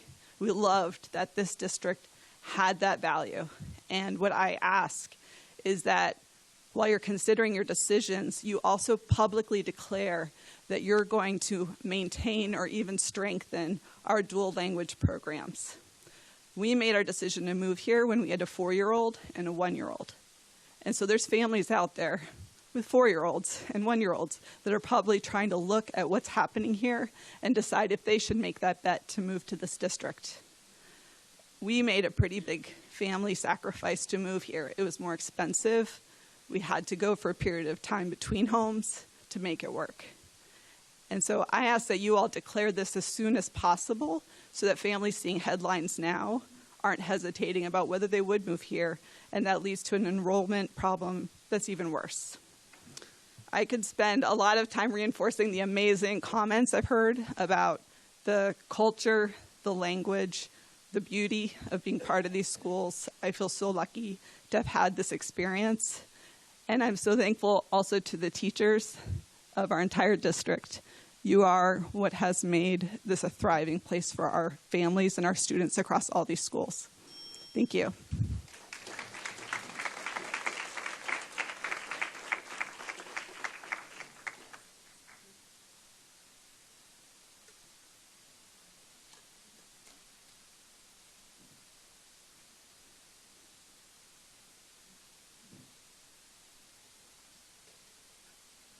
Hi, I'm Molly Beek. I'm a second grade teacher at Northside. I know that Northside's not on the list to close, but this is about all of our students. I want to thank y'all and recognize you doing the hard work. And I just want to say, like, I feel like being here tonight, the good news is that district-wide, we clearly value inclusion. We clearly are valuing multiple language learners. We're clearly valuing cultures. We're clearly valuing just equity. So I think that's the really good news here tonight. I know that we're concerned about closing schools, loss of jobs, and disrupting our communities. But I just feel like we need to be careful about letting our fears move us away from keeping students at the center of our choices. It is so tempting to back into our corners and defend each of our little piece of turf. We all naturally want to preserve our programs and our school cultures, but I would ask all of us to resist the comfort of the status quo and step into the discomfort of change because we have students who need it. Now is the time for student-centered decisions, and I understand that all of our stakeholders have the very best of intentions, but that does not mean that they know what is best for all of our students' learning outcomes, particularly our economically disadvantaged, our language learning students who do not benefit from dual language programs, and our Black and brown students. All of our students need us to be their champions, not to keep them in class with their friends, but to improve their chances in this world by giving them more targeted education that will improve learning outcomes. If we can open our minds to new ideas, new practices, and new programs, this could be a real opportunity. We should be thinking about how we can create better schools and programs based on our current student data. We have a chance as Chapel Hill Carborough City Schools to say, yes, we are in the dead last state in student spending in a district that's going to lose employees and close schools, and yet we are going to use this moment to improve student outcomes by looking critically at our system and making student-centered decisions based on the data that we have. And I apologize, but I'm going to go over my time. Hold on, Molly, sorry. We got to keep going. Thank you so much. You can email it to us if you'd like. Thank you. We've got Chris coming up next. Thank you. Mm-hmm. Are you still here? Yes.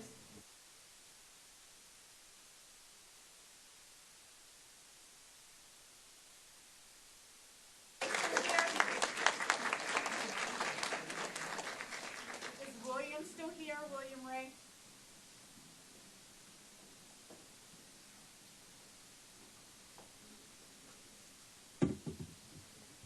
First, I want to say thank you for all you guys do. It's really appreciated. I know it's got to be really difficult.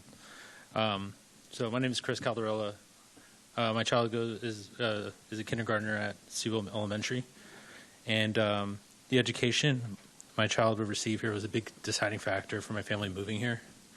So where I live, there are a lot of new developments and new townhomes, perfect for young families that, like me, probably have a hope of giving their child a good education. And Sewell Elementary is next to Sewell Middle School, which is next to Sewell High School, and there are many great programs.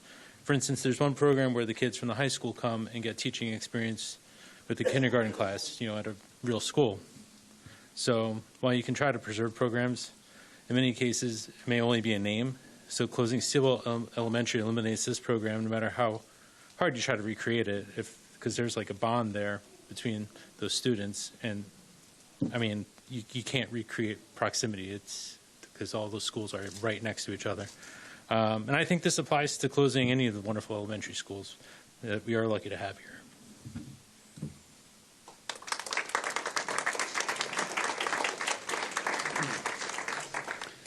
Good evening, members of the board, Dr. Trice, district staff. My name is Will Ray. I'm a district parent of a second grader and a soon-to-be kindergartner at Estes Hills. I'm here because I believe in the strength of this district, but I'm also concerned about its long-term health. For that reason, I respectfully request this body to consider the following 4 short points as we move forward. First, to honor the completed process, evaluation, and maintain trust with this wider community.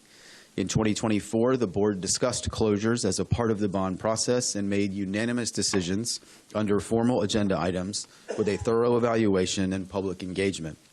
The backdrop now is the same as it was then: budget challenges and critical facility needs. Process matters and good governance matters. The board made specific representations to voters about what the bond would fund. Those commitments should guide your next steps. Second, to move forward, meeting the requests of the district leadership and staff. Delays have real costs: staff time, consultant fees, board time, inflation, lost construction windows. Every day spent revisiting decisions is a day not spent on moving forward with construction planning. District leadership has made clear that if we do not address facilities first, we accelerate staff cuts. Financial instability harms the entire district, not just elementary schools. Continued instability risks enrollment decline, which further worsens our financial picture.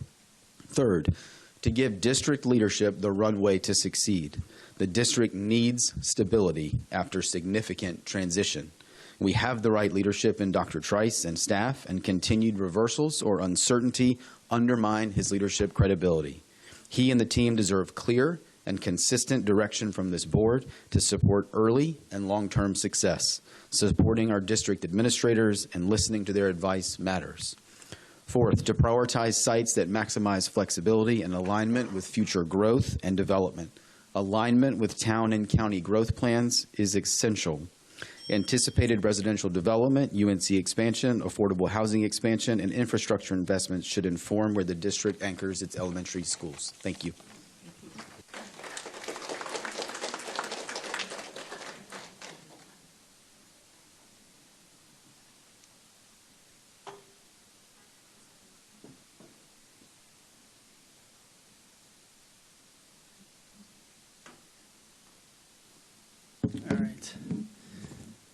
Dear member of boards and Dr. Trice, thank you so much for this opportunity to share our thoughts. I've been here for multiple times. I know this job is so difficult. I'm a parent of 2 students at Glenwood and also a professor at UNC Chapel Hill. Since I'm in education for so many years, I'd like to share a concern I have about how schools are being selected for potential closure. It appears that the primary criterion is about facility, the facility's age, its operational cost, distance to middle or high schools.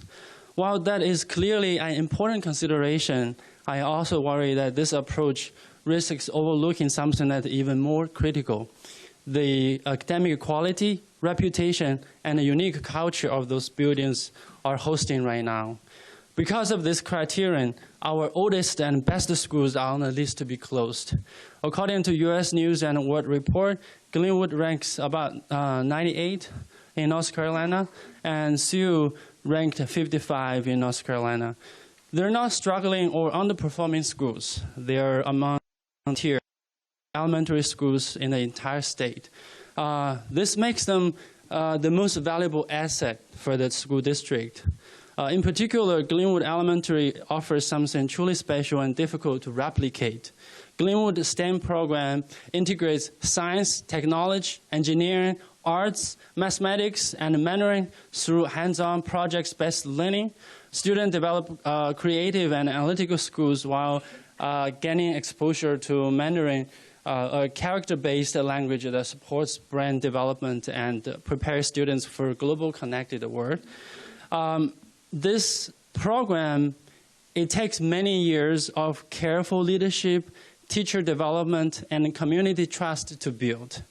While constructing a new building is expensive, rebuilding this high-quality culture is even harder and sometimes impossible. Give you an knowledge. This is like closing Harvard, MIT, for saving some money. Yeah. Thank you. Thank you so much. Yeah.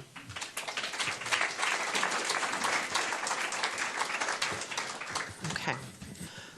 That was the last comment for everyone who signed up. I'm going to ask this question.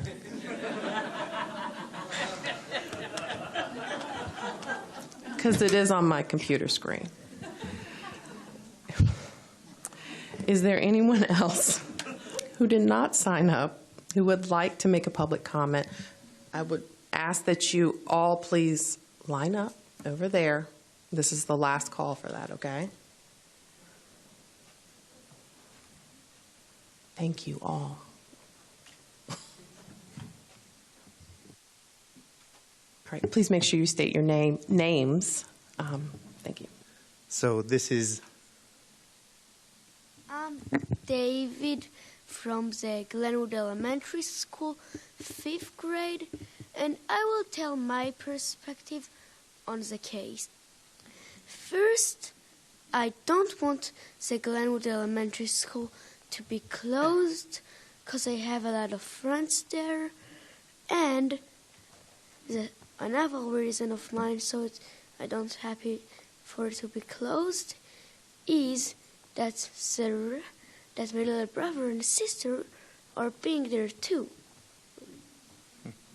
Thank you, David. So David didn't know basically nothing in English, and he was accepted to the AVID gifted kids. And I think this is because of the excellence. This is a word that I haven't heard till now, but I think this is an excellent school. There is a quiet leadership of Mr. Bennett and all the staff. And I think what we see here how cohesive we are. These are different communities. All of us came here to speak on behalf of our schools. I think this is a rarity. And I think that thing that the previous speakers, kids and parents that have just spoken, they spoke about this culture. And this culture is almost impossible to rebuild. I've been a CEO of a hospital, and my wife is here at Duke Hospital doing some cancer research in the radiation oncology department. And we chose Chapel Hill. We could live closer to the hospital. But we chose Chapel Hill because we wanted our kids to be successful, to have a well-being. I hear a lot about the well-being of the teachers. I see that many of the principals are not here. They're all hurt because this situation is very painful for them. They are creating something good, and they are in part being almost laid over. So I think this should be respected, and we really appreciate you listening from the heart, because this is not an objective thing, it is a subjective matter. Thank you. I appreciate your time. David's dad, can you please tell us your name? We have to. What's your name, sir? Is that my family name too? Well, what's your dad's name, David? I'm Yishai Falik. Thank you. Thank you. And I'm David.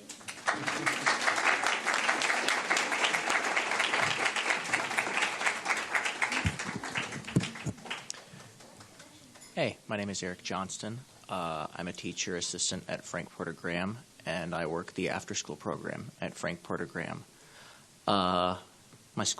My day starts at 7:20, and I get off work at 6. And I'm here now to talk to you. Mainly the last meeting and this meeting, I noticed that, especially the later it got,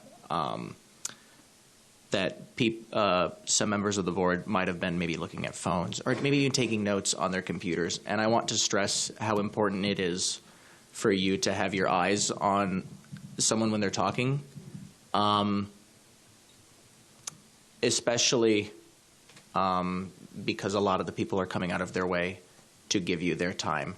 And I'm not trying to call anybody out, well, specifically, I suppose. But I just want to reiterate that it is noticed, and I would appreciate it. Thank you.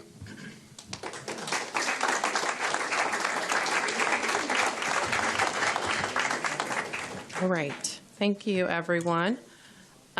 Seeing no other public comments, thank you. Also, you may send written comments to the board. The email is available on the agenda, and additional information regarding written comments is available on our website. Board members, the next item on our agenda is our consent agenda. Is there a motion to approve the consent agenda? So moved. I have a motion from Meredith. May I have a second? Second. A second from Barb. All those in favor, say aye. Aye. Any opposed? All right, consent agenda is approved. All right. The next item on our agenda is discussion and action. It's a recommendation for authorization of school closure study and defining the scope of the study. Board members, before we get started, I just wanted to say a few words to center our discussion. The topic of school closure has been challenging for the board, staff, community, and our students. And there is something that I have noticed through this process. We have a community that is committed to public education and to the Chapel Hill Harbor City Schools community. Our schools are full of phenomenal staff, talented students who are learning and doing great things, whether they are in a traditional school setting or participating in one of our many programs across the district.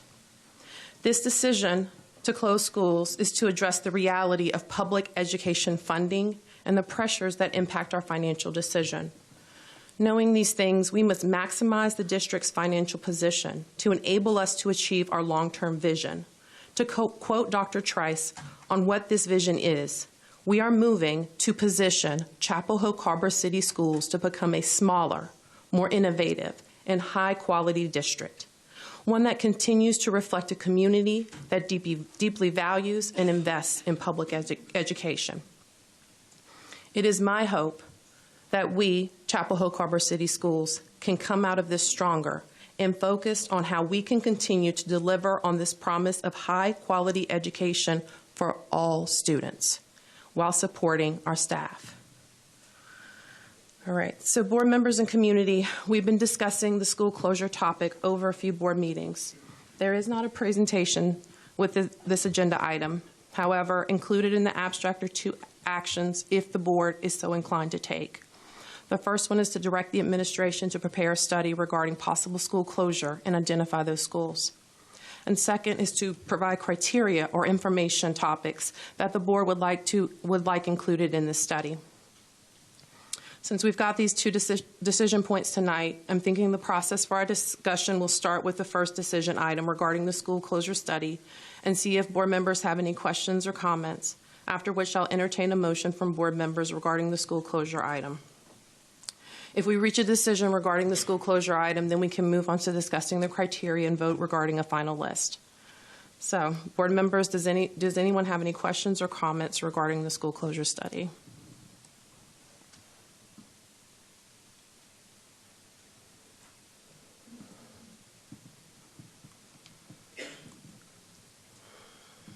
All right, then board members, do I have any motions regarding the school closure study? Barb, go ahead. My motion addresses the first resolution on the closure, and so what I move is that the board direct the staff to prepare a study regarding the possible closure of one or more of the following schools, Sewell, Glenwood, and Ephesus, and to return the completed study to the board for review and consideration. And at the appropriate time, Madam Chair, I'd like to speak in support of that motion. Okay, thank you. I second that. Okay, we have a motion from Barb and a second from George. Is there any discussion on the motion?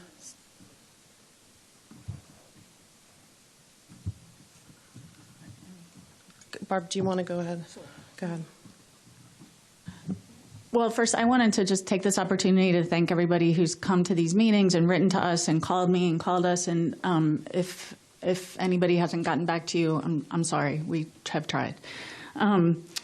So this is super no fun, but I made the resolution that I made for the following reasons. So clearly, closing one or more schools is a necessary component of right-sizing our school portfolio, the elementary schools of which have been operating significantly under capacity for some time.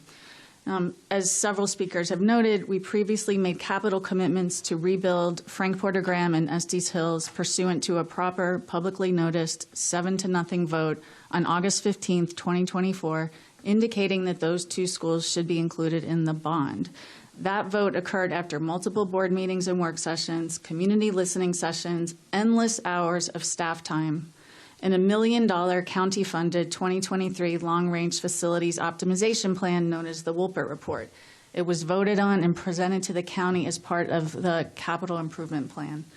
And a critical and, to me, dispositive reason that we opted to build those two schools along with Carborough Elementary is that, as Mr. Shiroki explained to us multiple times, the anticipated site of rebuilding for each meant that students could stay in their base elementary schools during the pendency of construction, which minimizes disruption and also cost. And so for that reason, those two schools should not be included in the closure study. To include them now in the consideration of closure, along with complicating the rebuild logistics, introduces instability and uncertainty insofar as it would require retroactive reconsideration of the bond vote and capital plan.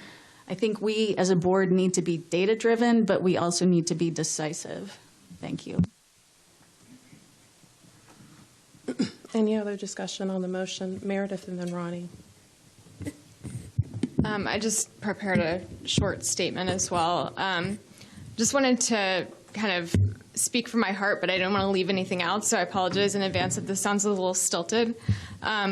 This has been the most difficult month of my board service so far. I ran for the Board of Education because I believe deeply in public schools and in this community. I wanted to serve and help strengthen our schools. In thinking through policy decisions, I've always tried to center students who are too often marginalized in our system, including students with disabilities, multilingual learners, and students from economically disadvantaged backgrounds. Over the past several weeks, I've spoken with families, staff, community members all across the district. I've listened to my colleagues. I've reviewed the many emails and public comments that we've received, and I've relied on the guidance of our district leadership. It is clear that this process has been very painful for many in our community. After weighing many factors and listening carefully to the concerns raised by multiple school communities, I believe that the most responsible next step is to focus our analysis in a narrower and more consistent way. For that reason, I plan to vote to direct school leadership to study the possible closure of 3 schools, Ephesus, Glenwood, and Sewell. Equity has been central in my thinking. Declining enrollment and financial strain are real challenges, but their impacts are not evenly distributed. Closure decisions will affect some communities more than others. We must examine those impacts carefully and ensure that students who already face systemic barriers, such as our newcomer populations, are not disproportionately harmed. At the same time, equity requires clear and consistent criteria. During our bond discussions, we engaged in a robust process that considered facility condition, long-range capital planning, and fiscal sustainability. I believe that those factors remain relevant here. If we move away from those principles without clear justification, we risk undermining both public trust and long-term stability. We also have to be honest about our current reality. None of us want to reduce staff positions. Our educators and school staff are the heart of our district. But we can no longer staff or maintain facilities as though we are still a district of 12,000 students. Enrollment has declined significantly, and continuing to operate at that scale is not sustainable. If we do not right-size our facilities and operations, we limit our ability to innovate, invest strategically, and efficiently support the students we do have. I know that this process has been deeply hurtful. These schools are not just buildings. They are all communities with long histories and deep relationships. My hope is that once decisions are made, we can begin rebuilding trust and strengthening connections across our district so that we can emerge, as Dr. Trice has so aptly put, as a smaller, stronger, and more cohesive school system. And I hope that reassigned students, families, and staff will be welcomed wholeheartedly into new school communities with care, intention, and strong support. Thank you.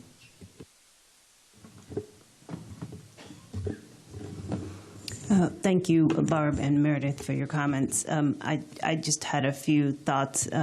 One is the capital improvement plan also made commitments to Ephesus, Glenwood, and Sewell. And if our objective is to maximize financial benefits, why would we as a board limit the options that we can even consider that are available to us? I think we also have to be thoughtful about reversing our commitments to these schools. We talk about confusion, but I don't know why these schools are considered differently than other schools. So my recommendation would be to consider the 5 schools that were included, that were part of the bond discussion as the schools that were most in need of facility renovation. Thank you, Ronnie. Any other discussions on the motion? Melinda? I'm going to echo a lot of what Ronnie said. Of course, as a lot of y'all know, I was actually not here for the original vote. But to me, the most equitable solution is to look at all 5, because I think we're in a very different place now than we were in 2024, unfortunately. I recognize how painful this is for everyone, but I've read a lot of comments. I've been listening to what people have been saying, and I still strongly believe we need to be looking at all 5. Thank you. Any other discussions on the motion at hand? So we have a motion, and it's been seconded to direct the staff to do a school closure study, which includes Ephesus, Sewell, and Glenwood, and bring those studies back to the board. All those in favor of the motion say aye. Aye. Aye. And those opposed? Nay. Nay. The motion carries 4-3. Thank you. Now we'll move on to the next item, which is the criteria or information on each school, which will be included as a part of the study. So board members, for this one, I'll open it up if anyone has any questions or comments regarding the list of criteria that we have in front of us, and it's attached in the abstract.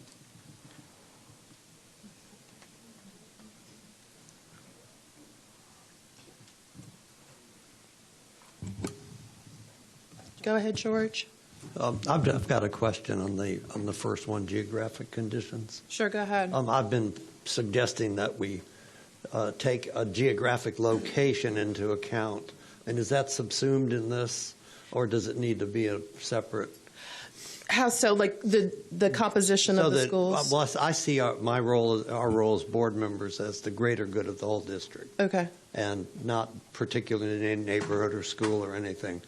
And so as we're looking at schools, in the map of Chapel Hill Carborough, it seems like we would want to have schools dispersed throughout the community to leave future boards as maximum flexibility in planning. So I didn't know if that's part of number 1, or we can. I mean, that's something we can add. That's included. Like to add it if we so I guess what you're saying is because it's going to be a study for each school, and so I guess it would be for each school just identify, like, if that school is closed, then what would the makeup what's of the impact on that part of the district? Okay.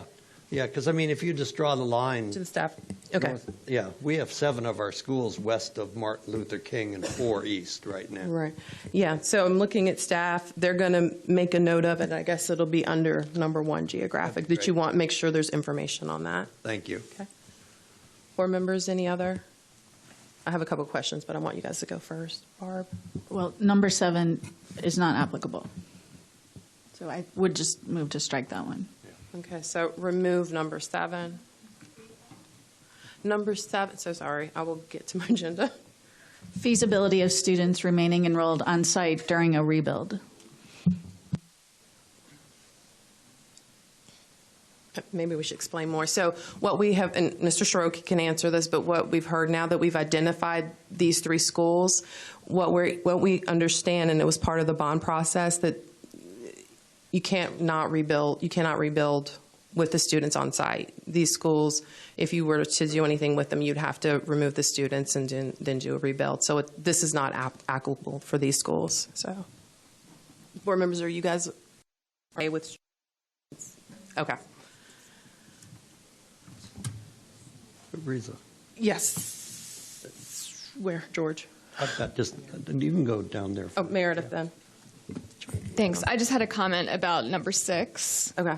The building adjacency to middle or high schools. We kind of talked about this last meeting, and I think it was Vicki that pointed out, like, it was a nice to have, not a mandatory to have. I just wanted to point out that, like, I think there actually are good reasons to try to prioritize that, maybe not as a primary consideration, but as a secondary one. But the reason in the notes that's there, I don't think that doesn't speak to why I think that should be considered. I mean, I think academic acceleration is certainly a nice to have, but I don't see that as a primary reason for prioritizing building adjacency to middle or high schools. I think it's more about whole picture, like big picture collaboration opportunities. And if the district continues on in this trajectory to be able to consider innovative solutions like a K-8 campus, or just different types of situations that I don't think is really covered by this academic acceleration comment. So what you're saying is either you would like that removed or just generally talk about building adjacency to. Yeah, and I mean, I think generally, I think that's what I'm suggesting, but I think also this brings about a larger point, which is more like, what are we considering to be a primary consideration versus a secondary consideration? I think that we understand that this is primarily a financial consideration, so we do have to look at hard numbers, but we also have to consider other impacts as well, and then this would fall under that category for me. Correct. So are board members okay with it being more a general discussion of building adjacency and I guess any advantages or not of that, but also I guess including some academic information, I guess, whatever this previous comment was. Is that fine? Ronnie, go ahead. I think there's another step to this, which is how do we evaluate these criteria relative to each other? So I wouldn't take it off or make any changes until we get to that point. Okay. So then we'll add more general and also leave the academic acceleration piece on there as well. Okay. George. Okay. I just wanted to get some clarification on points 9, 10, and 11. I wanted to understand a little bit more about what each of those meant.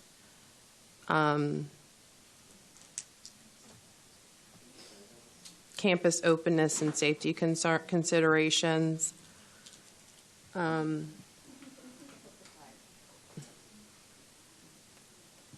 And also alignment with town planning, and then more specifically site adequacy, because that's a little general. I don't know.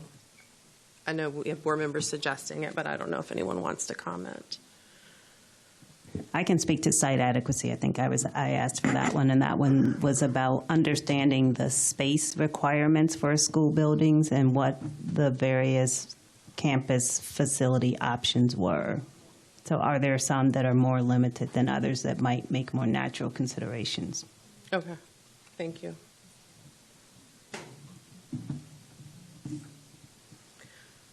All right, board members, any other comments specifically about the list? Go ahead. Well, I don't want to put you on the spot, Al, but I wanted to ask if you could speak a little bit about number 10, the alignment with town planning. I've heard a lot of comments amongst the public talking about development, but I've also talked to a number of people who are pretty convinced that much of the development is not going to be homes that will accommodate families of young children. And so I just wanted to see if you had any information on that you could share.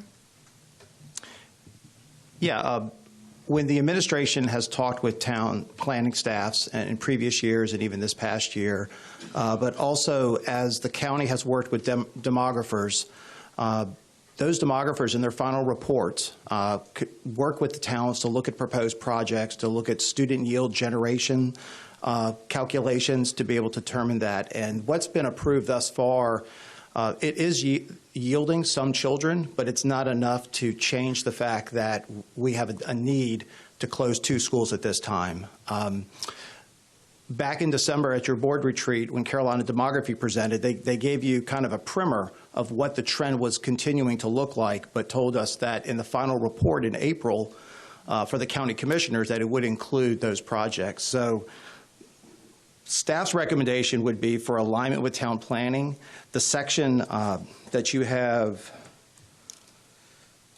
for anticipated increase or decrease in enrollment, my suggestion would be, my thought would already be that in discussing the trending and using, basically it's going to be Carolina Demography's data.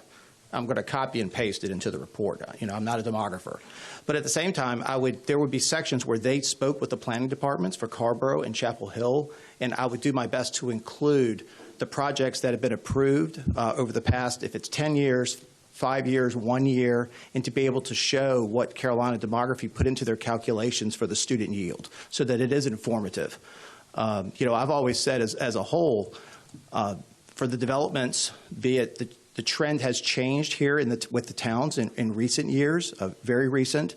It takes time for that to pivot, obviously, and that's what they say. As we did our community meetings back in the fall, that was even evident. But it is one where we do need to monitor that, but we do know that whatever trends there are, we're not going to foresee it in the next probably 3 to 5 years, and that's what the demographers have always said.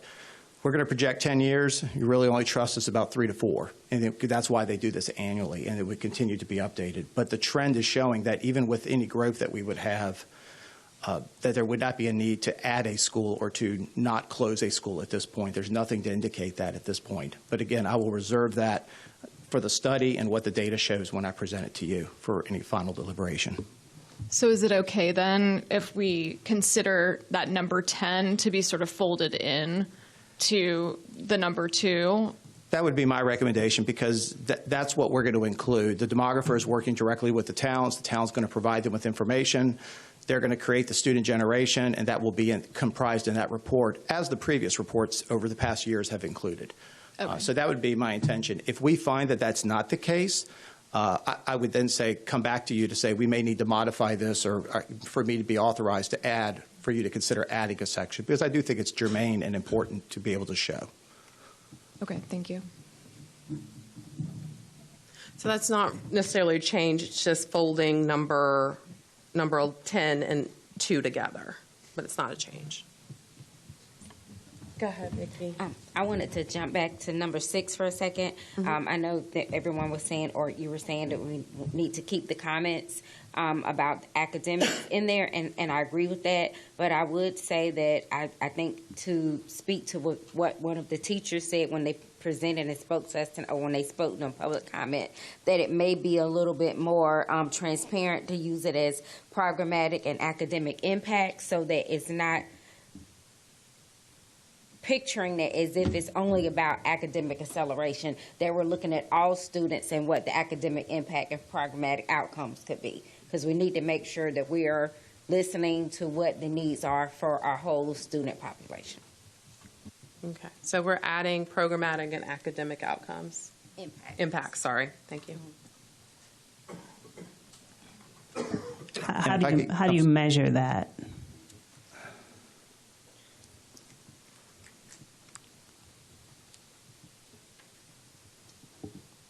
Are you asking? I guess I'm just putting that to the board. Yeah, when I heard it, I wanted to ask the question of, like, they may have had some thinking around that, but.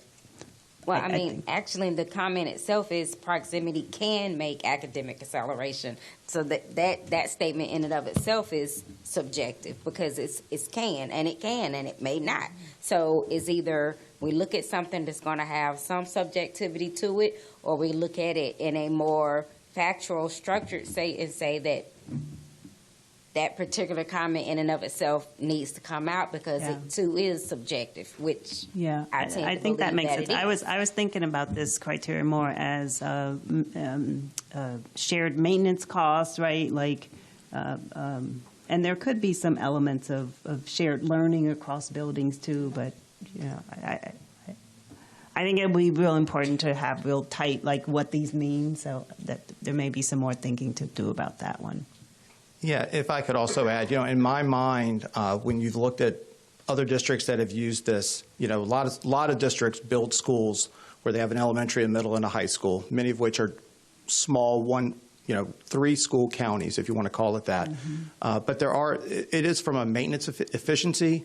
But the other thought is that as we've talked about programs within our schools where there's matriculation from elementary to middle, we did with FPG, we prioritized in relocating to Colbreth that there is the dual language program at the elementary, but then it matriculates right into Colbert Middle, which then in turn goes to Carborough High School. So it was the idea of acknowledging, the idea was not to determine if there's academic success, because I think we have to be careful with the question of school closure with the district-wide boundary changes, because in the end, once the decisions are made which schools to close or not, when that decision is made, then you're going to have to look at all of the programs that our district has, and that's where we're going to hire a demographer to know this program has this many students on average, this program has this many, and if there's 23 programs, we're going to want to try to, where do we want to put those programs that best meets the needs of the district? So we would look at that, and that's where an adjacency might come into play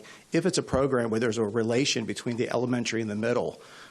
We have that relation with 3 of our campuses. There's only one where we have elementary, middle, and high, but it's really the elementary middle. That was the thought behind it. But as far as the academic piece, I don't know if that's going to be easy to measure for a closure decision, but I think when we get into the boundary process, something to that effect I think would be a value that you as a board would want to look at as you're trying to make the best decision, since we do have an opportunity at the elementary level to really hit a reset that hasn't been done in over 12 years as far as balancing and ensuring where the needs are within our district, because we know they have changed from when they were originally created 12 years ago. Thank you. Any other comments? Melinda? I've been hearing a lot about our pre-K programs, and it's not really reflected in any of our criteria. I wonder if we could add it into as part of number 3. Okay.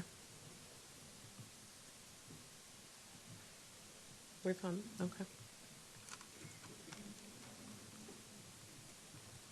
So number 3, we're going to add information on pre-K programming and maybe impacts on it. So again, just for clarification, I feel that that would be something that would be part of the boundary process when we look at all of our elementary schools, but would it be just to state the facts of the schools that are under the study, these are the number of children that are enrolled? I mean, just basic demographic information is what you would want versus, because getting into scenarios, that's going to be the next phase. But if it's informational, I think that's very appropriate for you to make the best decision if that's what you're looking for. Is that sufficient? Yeah, Okay. just information about Thank you. programming and students and classrooms and all that at the schools. Go ahead, Meredith, and then Ronnie. Along those same lines, and don't get mad at me for adding additional work, but on number 1 with the geographic conditions, would it be possible, I don't necessarily support an extensive look at walking versus car riding versus bus riding, but could we incorporate that into 1 to the extent that we could see how many people take the bus for any individual school, how many people walk, how many people actually walk, how many people, how challenging would that be to get? Well, not at all. I think the number 8 criteria, transportation costs. Yeah. When you're looking at the state cost per pupil, which is about just over $950 on average here in our district, we would look at the number of students that currently ride or sign up to ride a bus, how many actually ride a bus, how many are in a walk zone, a non-transportation zone, how many from safe routes to schools that the town has counted, meaning there might be 150 kids that are eligible, but maybe only 50 walk on average every day. We would use that to be able to then come up with a cost analysis to say, here's the swag, if you want to call it. Here's the lowest, but then here's the highest. If everybody who is in a walk zone decided to put their child on the bus because of that, we would want to show that. So we would incorporate that, as much of that information that we could, so that you could, again, make that decision. Because there is a difference between how many are in the non-transportation zone versus how many actually walk from the safe routes to schools counts. But at the same time, transportation will increase anytime if you have 2 schools and you close one, whoever's in the walk zone for the school that is closed, they will be transported or their parents will be bringing it, but they will not be walking, right? So we know that we will have that information to share with you to show that impact. And Okay, I think great. it could fit in number 8. Okay, great. Yeah. Yeah, that's fine. I wasn't sure if we were trying to condense or if all of these 'Cause were. That's right. For transportation, it would be all modes of transportation that we would show you, not just yellow buses. Ronnie? I was going back to the pre-K adequacy conversation, and I guess I was thinking more about fit for space, right? Like if we have a pre-K somewhere and we decide to close that school and we move those students to another school, we need to make sure that there is appropriate space that's adequate for those students. So that's how I was thinking about the pre-K question. Yeah, I mean, realistically, I know that bathrooms were not added at one of our oldest schools for Title I programming or pre-K, but we can look at some of our, obviously our newer schools are going to be more adequate when it comes to that. But if we needed to just look at that to say, these are the programs that we have, these schools are the ones that are part of the study. Are there other schools where if it's, I'll make this up, if there's only one school that a program could go to, then we would know that we would have to hard program pre-K into that school. So I agree. We could look at that from a facility perspective to ensure that there are alternative locations if the school in question was the one to be selected to be closed. Okay, thanks. Yep. Go ahead, Vicki. I just want to make sure that I'm clear. Pre-K is not being transported on buses or are? No, they're not being transported. Okay, Unless I think maybe if they're in some of the system level classes, those are the only ones that are guaranteed transportation. That's correct. Students that are enrolled in as EC students are the ones that are transported by law. But no other? But no other. Okay. I'm sorry, any EC student that's enrolled plus their sibling, because obviously the bus is coming to the house. Okay. Board members, any other thoughts on some of the criteria? I would just like a little more clarification on number 9. I've been looking at it and still not sure.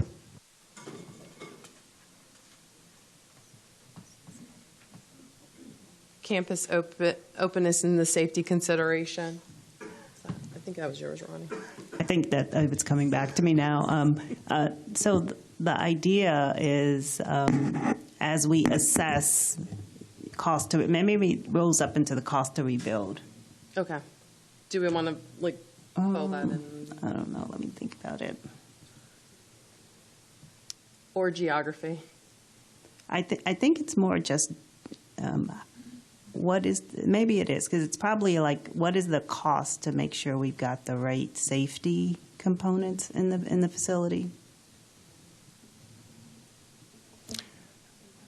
I give caution to that. Yeah, and so I think I'm comfortable that should be, well, I'm looking up at the cost criteria, the 10-year outlook might not capture, but sorry. My comment was going to just be, we have schools that vary in campus style that are not part of the study, so I wouldn't want to make a judgment about one school that is different than other schools that are not part of the study, is using as a criteria. We obviously look at each of our schools individually and we address the innate, if there are safety concerns or how students or parents approach the buildings. From a SEPTED and environmental by design standpoint, we do our best to manage that because our campuses do vary. With respect to just what is the replacement cost, we have not, I can give an estimate based upon what's the cost today for, say, a 90,000 square foot elementary school, but I think when you get into cost, it's going to be, okay, we're going to use today's dollars, or we're going to use when the next referendum comes around. Well, I think we have those in the Wolpert report, right? Like that. So I think I'm okay with just taking that number 9 off. Okay. Yeah. Everyone fine removing 9? Okay. Yeah. So right now we're removing 7 and 9. We've done some clarification on number 1, 6, 11, 3, and 8, and did a combining of 2 and 10. Go ahead, George. My question might be to Dr. Trice or Mr. Shrogi or the chair, and if it's for later, just say so. Obviously, there are 3 schools that I'm sure are disappointed in some of the aspects of what they've heard tonight. And, I think I think we all would recognize that. But 2, are there some things like deadlines and dates that you all could go over as to what will happen next. When are we going to look at this report, and how are these schools going to be interacted with immediately and in the next few days or weeks, so that they know who to talk to and what the topic is, and where do we go? And if I'm jumping ahead of where you were going to get to, then just tell me. A little That's bit, fine. but I mean, Okay. we can address it. I don't know, Dr. Trice, do you want to take that? I know we've talked about it. Yeah, sure. So I think on most of our calendars now, we have 3 or 4 community-wide sessions planned.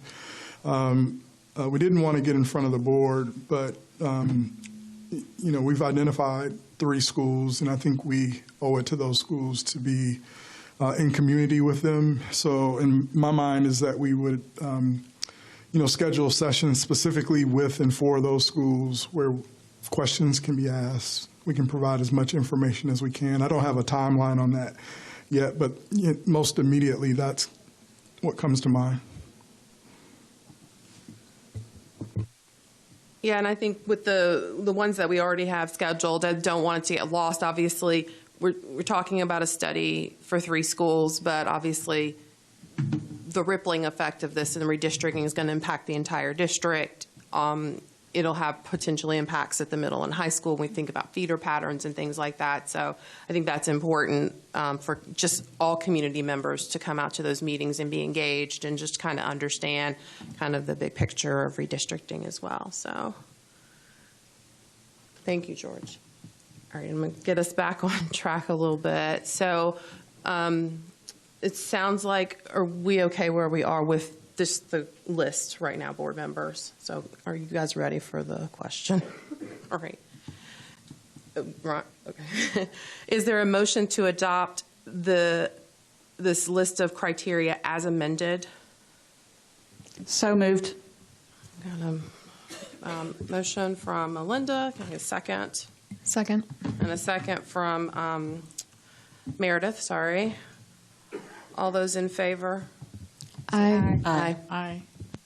Any opposed?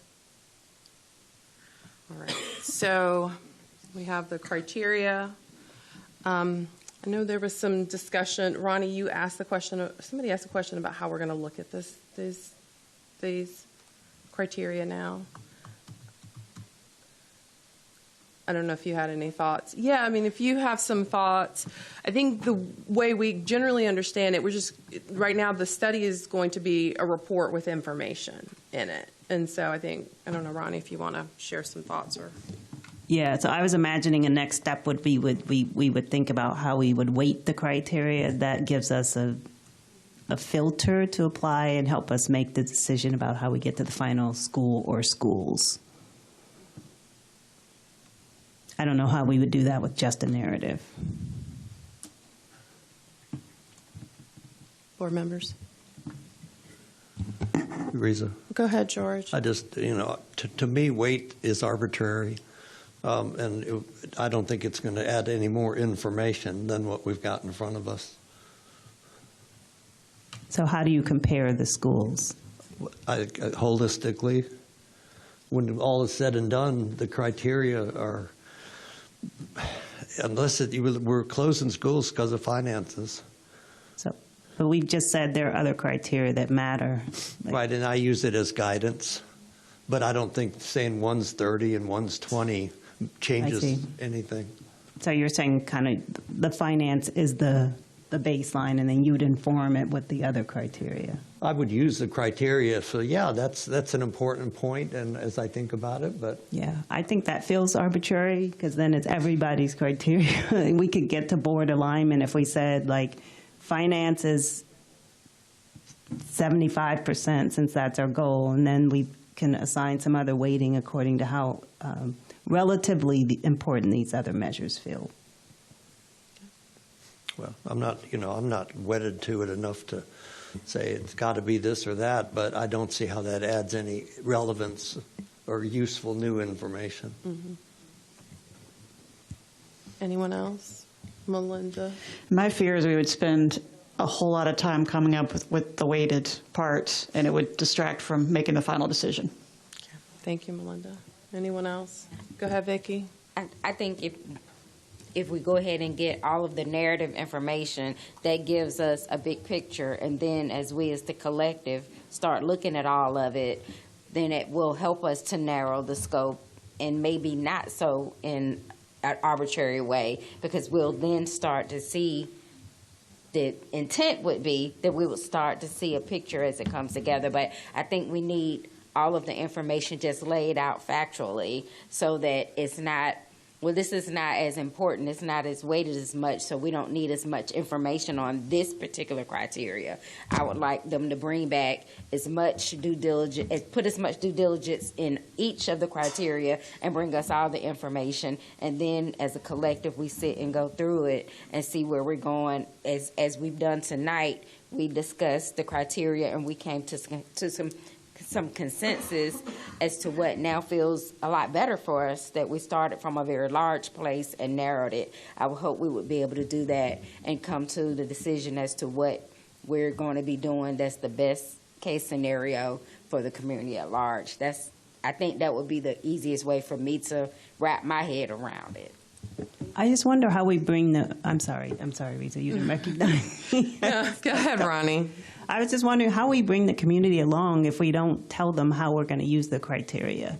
And so, like, I, as a finance person, very much support the financial basis of it, but we just said there are 8 other, whatever, criteria. Like, how are we going to think about those when we have information in front of us? And I think it's too late by then, because then it feels really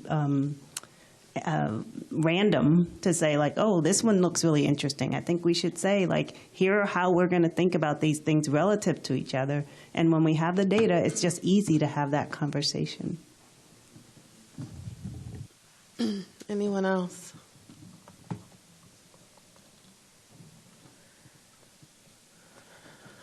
It doesn't seem like the board wants to apply weights. I think sounds like we're just going to get the 3 studies and review them, and then we'll have a board discussion, unless. Okay. Okay. Yep. Okay. All right. Well, that is it for our discussion and action item. Thank you, Mr. Shiroki. Thank you, board.